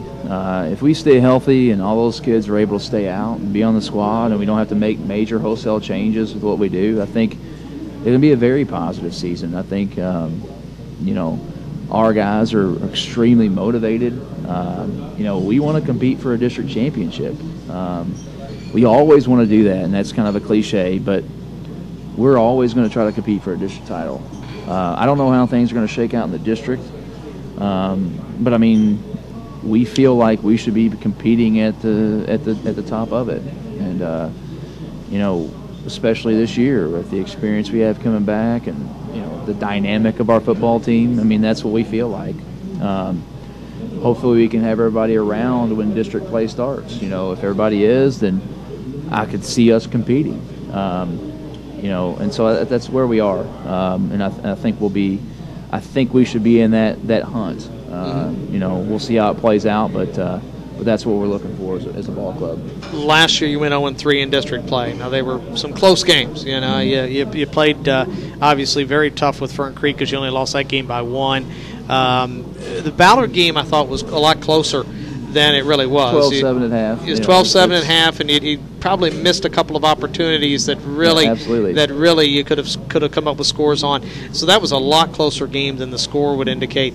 But what did you learn about the programs you're competing with in the district last year? It was the first year with this group of teams. What did you learn about them? What are you going to have to do different this year to get that competitive level? Well, I think the main thing for us is, obviously you step into Jefferson County, you step into Jefferson County 6A ball. It's just a little bit different than our non-schedule, our non-district schedule. Obviously the teams we play are extremely athletic. They're big. And let's see if we can get your schedule up there while we're talking about powerful. That. So, the main thing is us is we kind of get to figure out what we need to tweak. Like game plan wise, getting to see them once and getting to see what they're going to do. We can break down our stuff from last year and make a change or two with how we try to attack them, how we try to attack them on defense. In our special teams. So, I think it's just one of those things where, we got to go out there with the mindset that we can win these football games. I think we were a little unsure, especially after the first 4 or 5 weeks of the season last year, that we were able to compete, and that kind of got us out of some of those district games. So I think I don't think the kids are look at our district and say, "Ooh, there's no way we compete and we're going to be number 4 every year." I think they're realistic and they understand the potential that we have, and I feel like they're going to compete pretty well this year. You got 2 games on the road in the district, Fern Creek and Eastern. Home against Ballard, which is actually your last home game of the season. Of course, Oldham County starting off this week, as you can see, at home against Atherton. That's this Friday night. We'll be broadcasting that game here on the Pegasus Sports Network, and that game will be our first video game, our first internet TV game of the year, as KentuckySports.co comes in to bring you all the pretty pictures from Oldham County High School's Bell Field. Then on the road for 2 really toughies, North Oldham and Collins. Coach, at that point of the season, you come up at the end of really 4 games, because South Oldham, you come home to play South. You're going to have 2 rivalries under your belt and a really good Collins team that you're going to have played. You're going to know a lot about your team by then. Oh, absolutely. We want to come out and get a good start, especially this Friday. And then we're going to try to take it 1 week at a time. I mean, we got to, get past Atherton, get to North, get to Collins, get to South, and just treat them all, individually.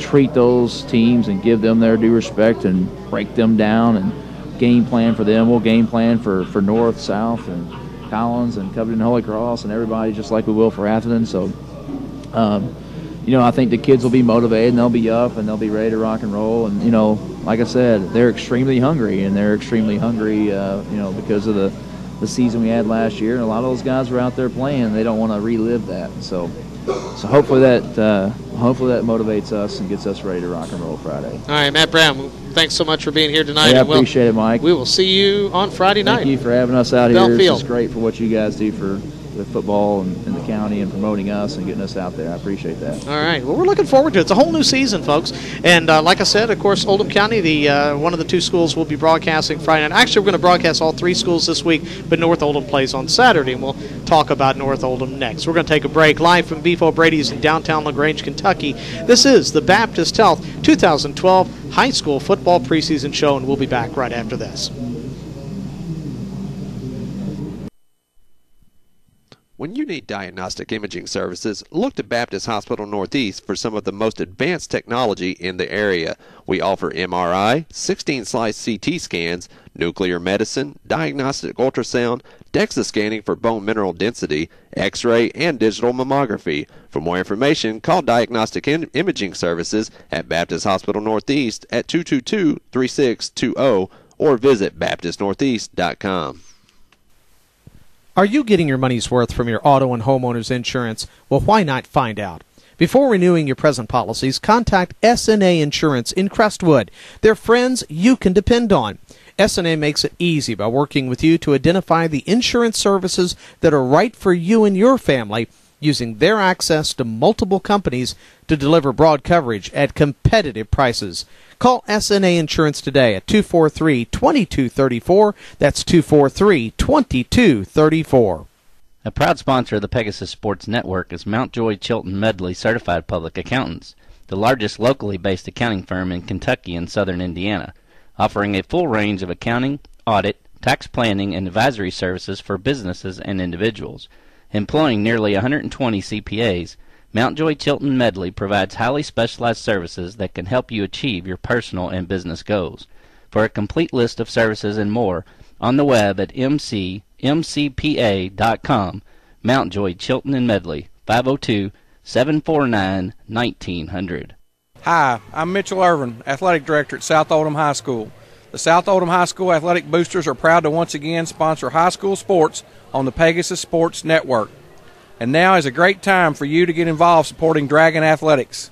The Booster Club invites you to come to any Booster Club meeting held the first Thursday of each month in the South Oldham High School reference room of the library at 7 p.m.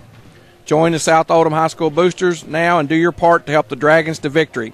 For more information about the Booster Club, contact South Oldham High School at 241-6681. At Taylor Orthodontics, we believe everyone deserves a smile, a healthy, beautiful smile. Dr. Trevor Taylor and his staff are committed to serving you in a fun-loving, comfortable environment, and they'll use the latest in orthodontic treatments and technology so you can get better results with fewer visits. Don't hide your smile another day. Today's braces are smaller and more comfortable than ever before. Find out how Taylor Orthodontics can help you. Call today at 241-1515 or 228-2122. Taylor Orthodontics, a proud sponsor of the Pegasus Sports Network. I'm Leanne Rhymes for RAD, recording artists, actors, and athletes against drunk driving. To some, it's just not country music without hard drinking and fast driving. But real life's not a song, and in less time than it takes to play the latest country hit, someone will be killed or injured in an alcohol-related crash. So next time you're out with someone who's been drinking, don't let them take the wheel. Take the keys instead. That's why friends don't let friends drive drunk. A public service announcement brought to you by the U.S. Department of Transportation, RAD, the National Association of Broadcasters, and the Ad Council.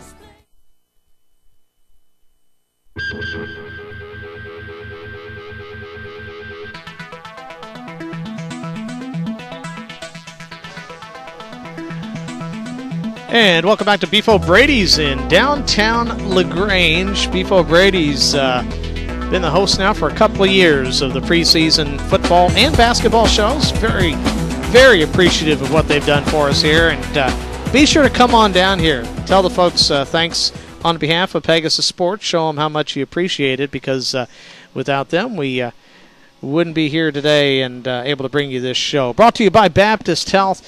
Baptist Health reminding you to feel better.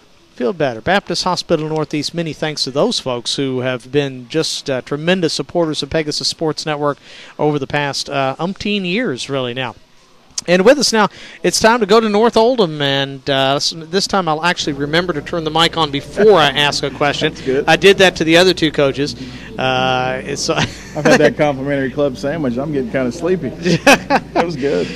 Billy Martin, like I said, you are now, whether you want the title or not, you're the Dean of Coaches here at Oldham County, 7th year at North Oldham High School.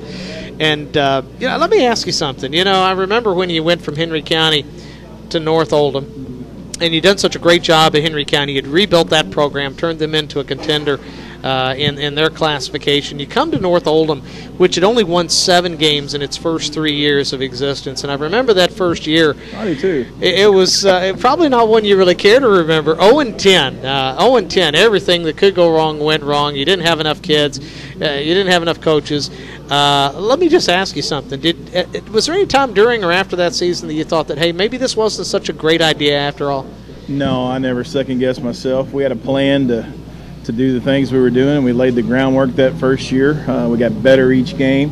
Some of the teams we were playing, you couldn't really see that on the scoreboard, but we saw that in films and the way the kids were doing, and we tried to give them an experience to lay the groundwork for what we did the next several years. So, you have to start somewhere, and even though we didn't have the wins that we would like that year, we did what we needed to do to lay the groundwork for what we've done the past few years. So. Well, and it's exploded at North Oldham since then. 40-20 since that first season. In your last 5 seasons, you're 5-5 in the playoffs. You've got 2 district championships, 1 region runner-up.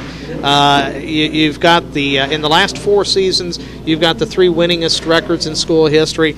10 wins back in 08. It's become something to where now it's kind of amazing a school this young, and it's not even a school that's been around 10 years yet, has already gone from just not really expecting much to now expecting to win. Right. Well, it's been a lot of hard work by a lot of people, coaches, community, players, teachers, administration. I mean, it's just been a group effort, and that's the way we do things. You look at our stats, and that's just like our program. We're a team-orientated type of program, and it's taken a lot of people to make that happen. A lot of those seniors that have gone and graduated and off to college, they were a big part of everything we're doing now. So I think that's good with any program. It's the tradition and the groundwork that those kids in front of these kids set. So. And speaking of some of those seniors, tell us a little bit about some of the ones from last year. And I know you don't know where every kid has gone and everything, but if you can think of a few of last year's seniors, where are they now? Where are they headed? Most of them have just gone on to different colleges. Vince Lewis is going to walk on and punt at Western Kentucky, and that's about it. Tyler Shaw was going to walk on somewhere, but I don't know that he has or not. But other than that, the rest are going to be students and continue out their education that way, so which is fine. Well, last year a wonderful season for the Mustangs, 9-3, district runner-ups, lost a hard-fought battle of Collins, and we'll talk a little more about that in a second. But a tremendous season, and ranking number 2 in the state last year in scoring in Class 4A, and somehow. You take a team that's predominantly a run team, although Mustangs do throw the ball. We tease you about that, but you do throw the ball once or twice a game. 12. But this is a team that is predominantly built around the run, and nobody's ever surprised when Highlands was the number 1 scorer last year. They throw the ball over the place, and people associate passing with scoring. But you guys were brutally efficient at times last year, and Billy, it all started with that line up front. They did just a bang-up job. The fists, those guys hung together, and those guys started as sophomores, and we knew they were going to be really good, and they struggled early in their sophomore year in some of those varsity competitions, and we were playing JV games with them on Monday to get them ready, and it's been great to watch them come together and do the things they do. And you're right, it's with any team, even a passing team, they can't do it without the offensive line. They're the key backbone of any good team. So. Well, I think one of the ways that was illustrated, or has been the last couple of years really, is, like any team, you have some injuries during the course of the year. They come up with big seasons. Last year, of course, Jacob Raymond. He comes into the year, you knew you were going to give him a lot of carries. You knew he was going to be a big part of the running attack. But everybody, the conventional wisdom was that Zach Evans would be the leading rusher. Well, he goes down with an injury. Jacob winds up as not only your top rusher, but setting a new single season record, 1,315 yards, about 300 yards more than the previous record, ties the school record for most touchdowns in a year with 13. You just plug them in, let them run behind that big line. We've been blessed to have some good backs, and they run hard and they're tough, and they all do it together. Those guys are all buddies, and they want to see each other have success, and we just plug a guy in the same way when they graduate. We have guys that, what are you going to do this year? And somebody stands up and picks them. But it hurt. Yeah, it hurt when Zach got hurt. We still had good production, but we lost that 97-yard capability. Right. And to make the news worse, Jacob Raymond tore his ACL this summer, so he's done for the season already. Ouch, so we're, a tough one. We've had an injury already. So. You jumped the gun a little bit on that one, Coach. You're not supposed to be getting injuries before the season. No, sir. It was just a freak thing. Just caught a pass and did a move on air and just said he hurt his knee pop, and thought it wasn't too serious at first, but found out it was an ACL. So he's going to be out about 8 months and devastated, and we're upset for him too, being senior year and everything. That's bad, but he has the potential to get healthy and play somewhere next year, and we'll still be his biggest fan and hope he does well. Well, he certainly made himself a great statement for any college who wants to look at him in his junior year. He's got the school record, and that'll be a tough one to beat. Let's take a look back at last year here real quick before we look ahead. Okay. You know, last year I think everybody knew the North was going to be competitive in the new district, in the 4A district. Collins was expected to be your toughest challenge, and indeed that's the way it played out. You were pretty dominant against Atherton, Wagner, Spencer County.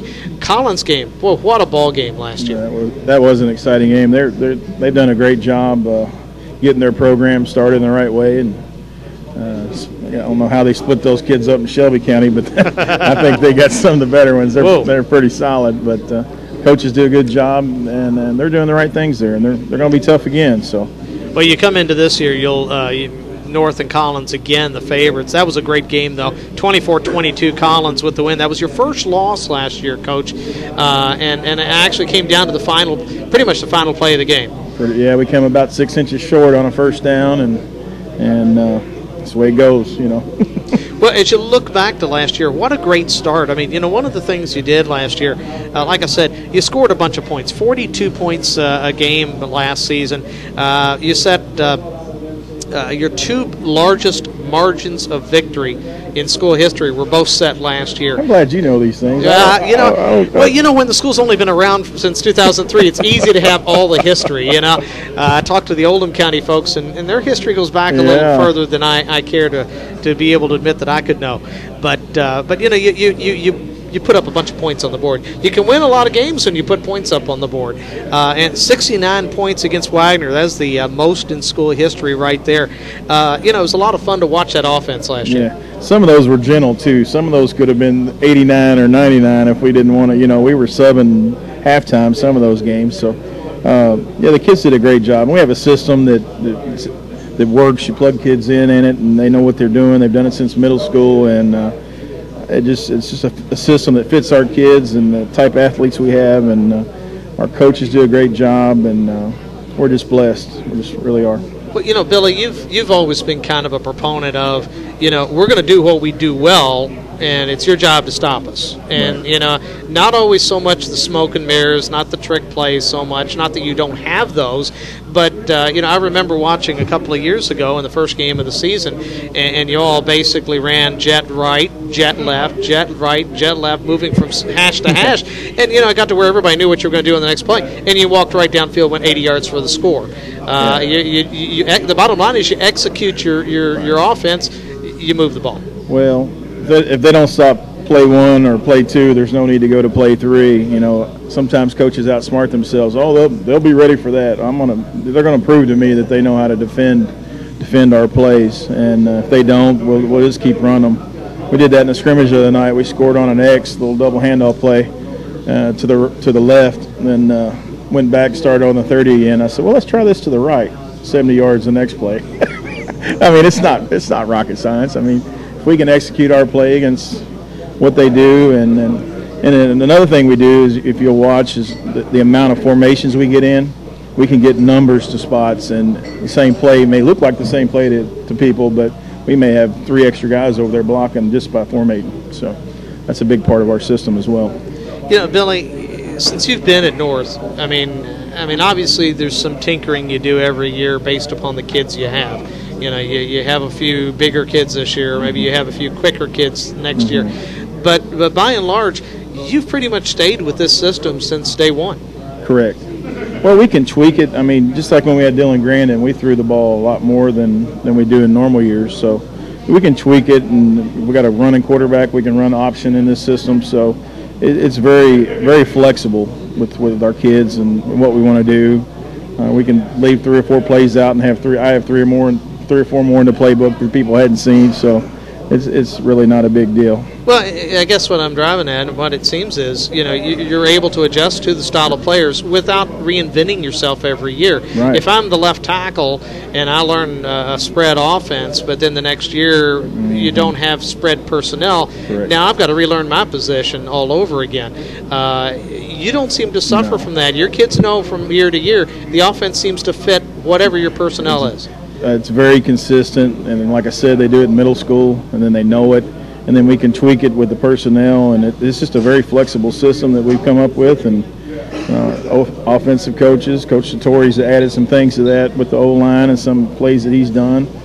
Coach Mark Bennett, when he's with me, come up with the numbering systems, number of formations. So we just keep on grinding it out, and we can do a lot of different things if we need to. We can throw more, run more, whatever we need to do. So let's talk about that O-line, because those guys, a lot of them are seniors this year. This is their year. I mean, they've been dominant since they were sophomores. The transformation their sophomore year was remarkable. I remember those early games, they were getting run over. And then late in the year, you end up winning a district title with the group. So now they're seniors. Tell us about those guys on that O-line. Well, it starts with Tanner Williams in the middle. He's a captain, senior, been starting about 7 games into his freshman year. He's over there eating some nachos or something. Let's see if we can get some of the North Oldham offense up here. We do have some video from last year, I think from the Oldham game. See if we can get Tanner and Austin Metcalf are over there, and Josh Smith. This looks like y'all are going for an extra Tanner, point here. Tanner anchors things there in the middle. He's the guy that makes the calls and knows the plays and calls the fronts. And then Peter and Jimmy at the right guard is back as well. And right tackle Colin Sanborn is back. He has a little bruised up knee right now, but he's coming along. And then our left side switched a little bit. We moved Caleb Kellogg to a fullback. He's lost 35 pounds and gotten faster, so he's a 195-pound fullback now. Fullback, okay. Yes.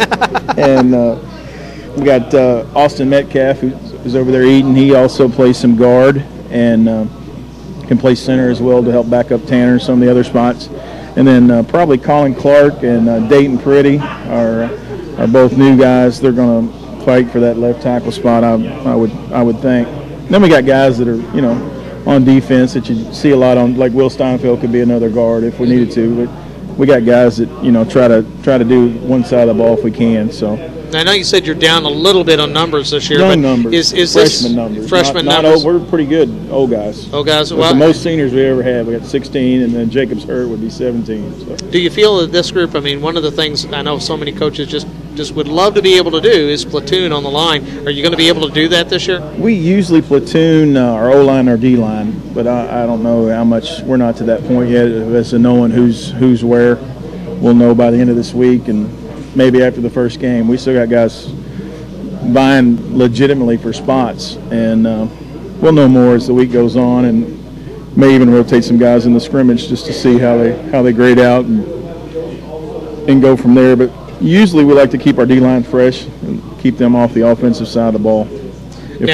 If the offensive line is going to be a lot of familiar faces, some of the guys back behind them are going to be very, very new. And starting with your signal caller for the first time after 3 years of Cameron Renault back there, you're going to be having a brand new quarterback. And hadn't thrown a lot of passes in a Mustang uniform, but Keenan Dowd's going to be operating behind a veteran line. That's got to give you a little bit of comfort. You got the young man back there. Yeah, but he's going to be back there.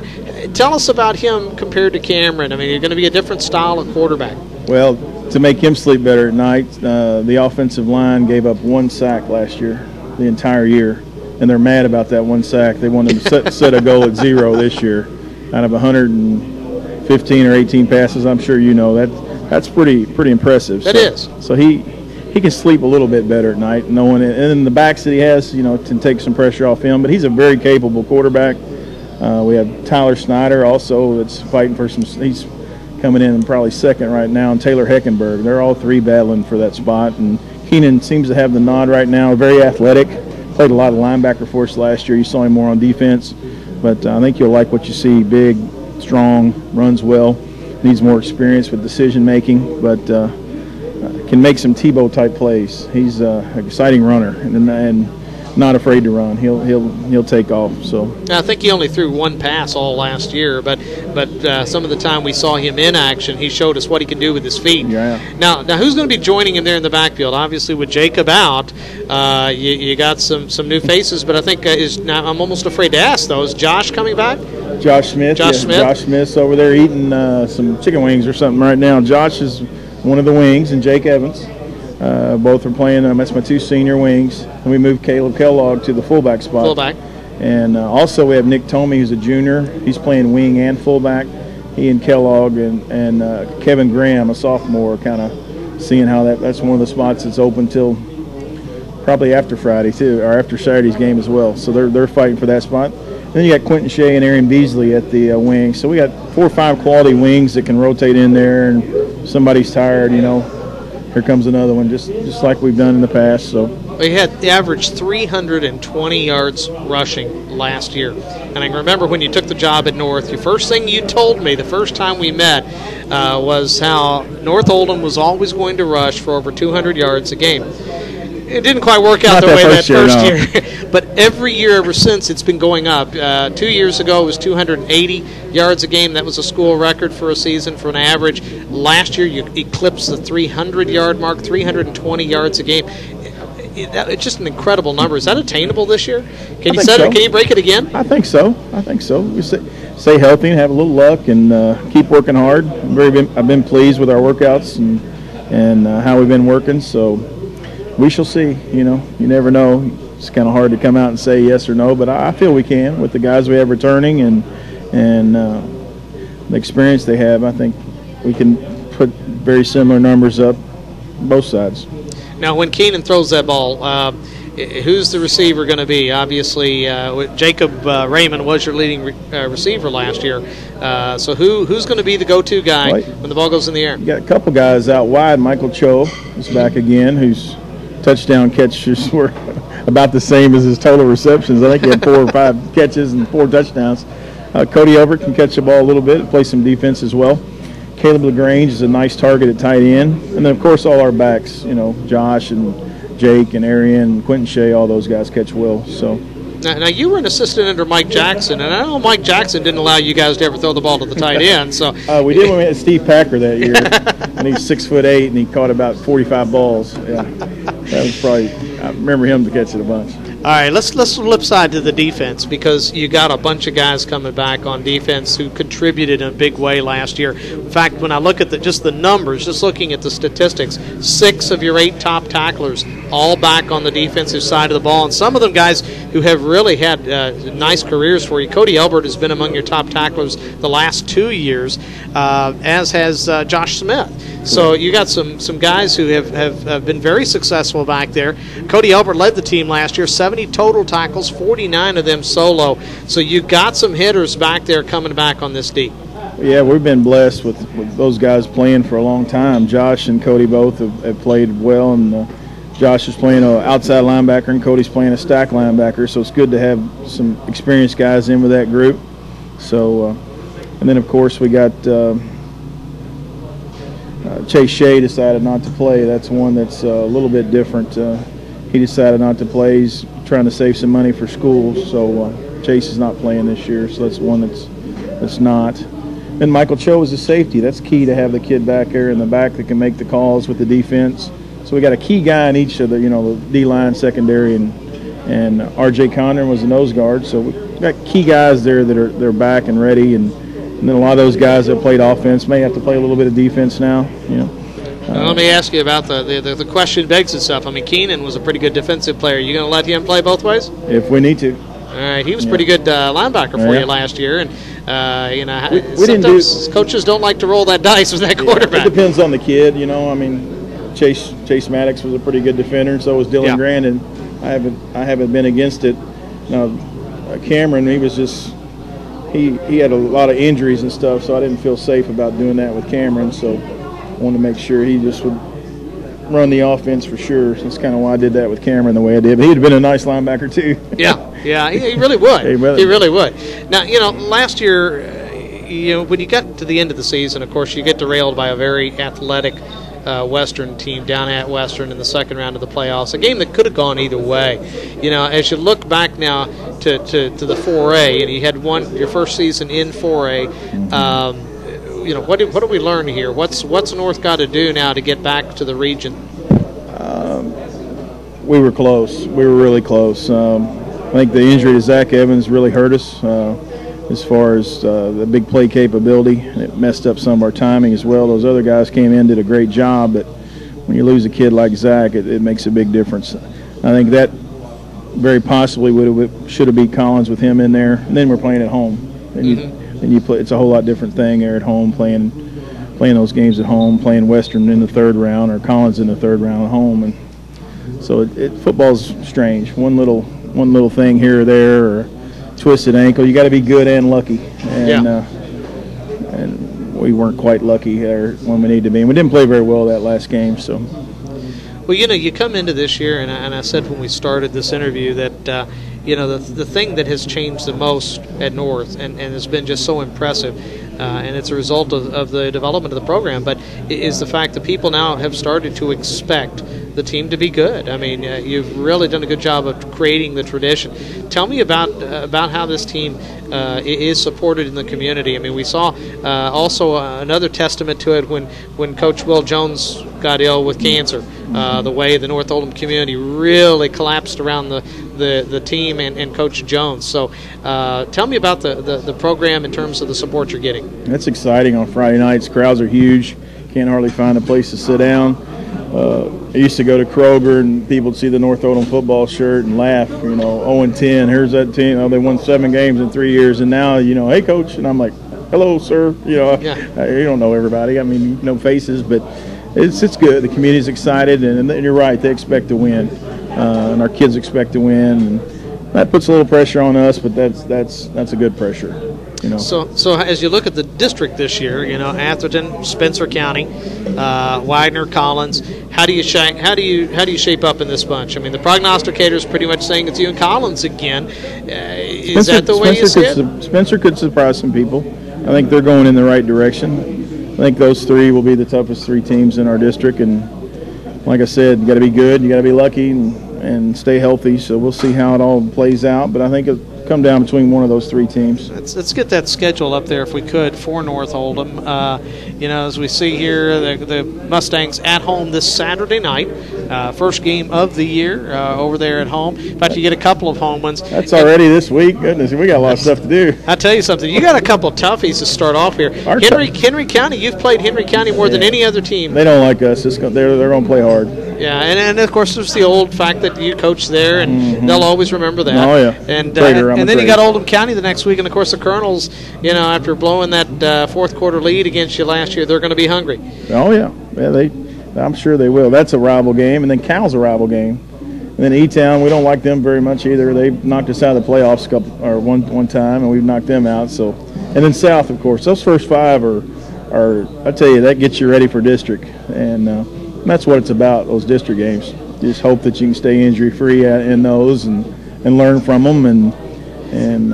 Well, I was talking to Matt Brown about having to be up every week and about how so many of his games are against teams that would call themselves a rival to some degree. Sure. And that's exactly what you've got for the first 5 weeks. First 5. You're going to have to be up and ready to go every game. Every one of those first 5 are rival games. From a scheduling standpoint, is that a good thing or a bad thing?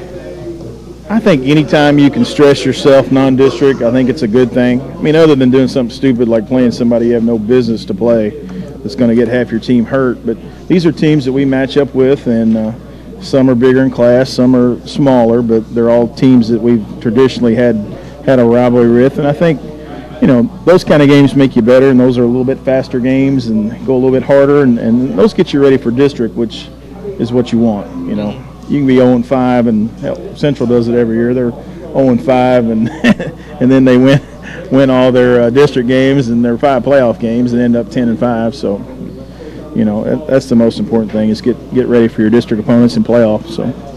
So as you look forward to the year, cautiously optimistic.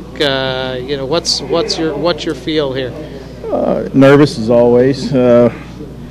You think you start counting the hours till Saturday and all the stuff you have to do, and we're just like everybody else. We have a lot of things to get ready. We watched film earlier tonight with the kids and lifted, and there's a lot of little things we need to work on. The scrimmage against Washington County went pretty well, and didn't get anybody hurt, and did some good things and did some bad things. But that's what you want to find out, and those don't cost you in a scrimmage like they do in a real game. So we're just anxious to see how it all comes together and get everybody, ready to go. Now let me ask you something. Is the rule still in effect that you have the choice, 2 scrimmages and no week off, or 1 scrimmage and a week off? Yeah, same. Okay.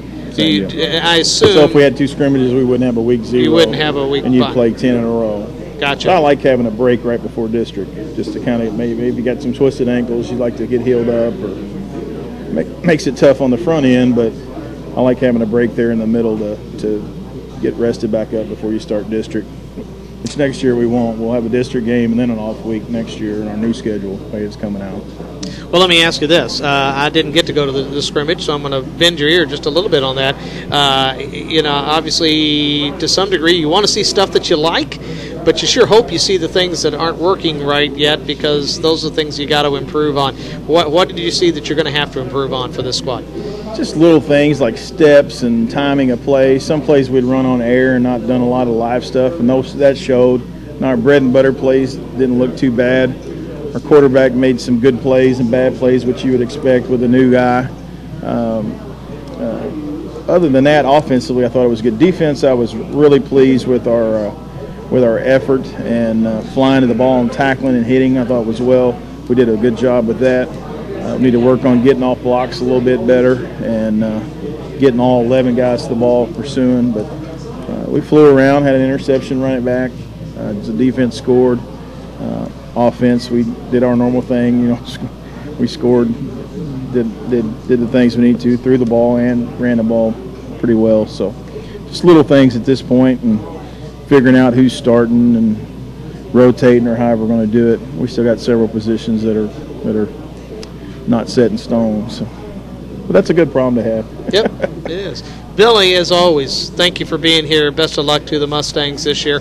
Pegasus will be there. All three teams, Oldham, South, and North. We're going to broadcast 9 of each team's regular season games, and, of course, we'll be at every postseason game wherever the teams go. And, of course, we're going to be bringing several games on video this year, thanks to KentuckySports.co and the partnership here with Pegasus Sports. And we're not sure yet whether we're going to be videoing that first week, but I think there's a fair chance we'll be videoing the Henry County game. That's kind of going to be a week-to-week decision. The Mustangs going to be on the air quite a bit this year, and we wish you guys the best of luck. We appreciate the coverage and all that you guys do. Billy Martin, head man of the North Oldham Mustangs. And that's going to wrap things up here from Beef O'Brady's. Many, many thanks to the good folks here at Beef O'Brady's and Bo, the manager, for having us here. Best of luck to the Colonels, the Dragons, and the Mustangs as we start the 2012 high school football season. And, of course, Baptist Health, your sponsor for tonight's broadcast. Many, many thanks to them. We'll be seeing you on Friday night, 7 o'clock. South Oldham fans, they'll be down in Shepherdsville against the Bullitt Central Cougars. Oldham County fans at home against Atherton. And both those games will be on. North Oldham fans, you got to wait one more day. Saturday against Henry County High School. And, again, we'll be there at it's hard to say at Newcastle. It's not at Newcastle. It's in Goshen. It's a home game, folks. Dr. Beiser's 2020 Bowl. Dr. Beiser's 2020 Bowl. Free glasses to the officials for the game. So we'll be there at North Oldham High School on Saturday night. Game time 7:30, kickoff 7 o'clock for the North Oldham Mustangs 2012 season. Till then, I'm Mike Montgomery. Good night from Beef O'Brady's.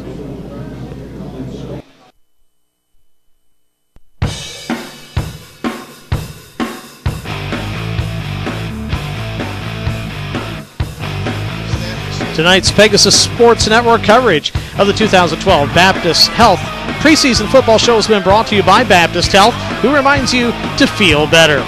By Office Max and your local Office Max and Press Business Center, your success is our business. By your friends in the insurance industry, Stess, Nethery, and Associates in Crestwood.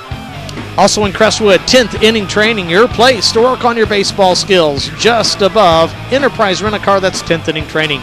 By Taylor Orthodontics, everyone deserves a smile. By Mountjoy Chilton and Medley, your largest locally owned CPA firm. By Happy Feet, it's like walking on pillows. By Oldham County Collision in Crestwood. And by the Athletic Booster Clubs of Oldham County, South Oldham, and North Oldham High Schools, who remind you to get in the game. Join your local athletic boosters. Tonight's broadcast has been produced by Matt McCarthy and Adam Taylor of KentuckySports.co and has been a joint production of the Pegasus Sports Network and KentuckySports.co. We'll see you next time. Good night.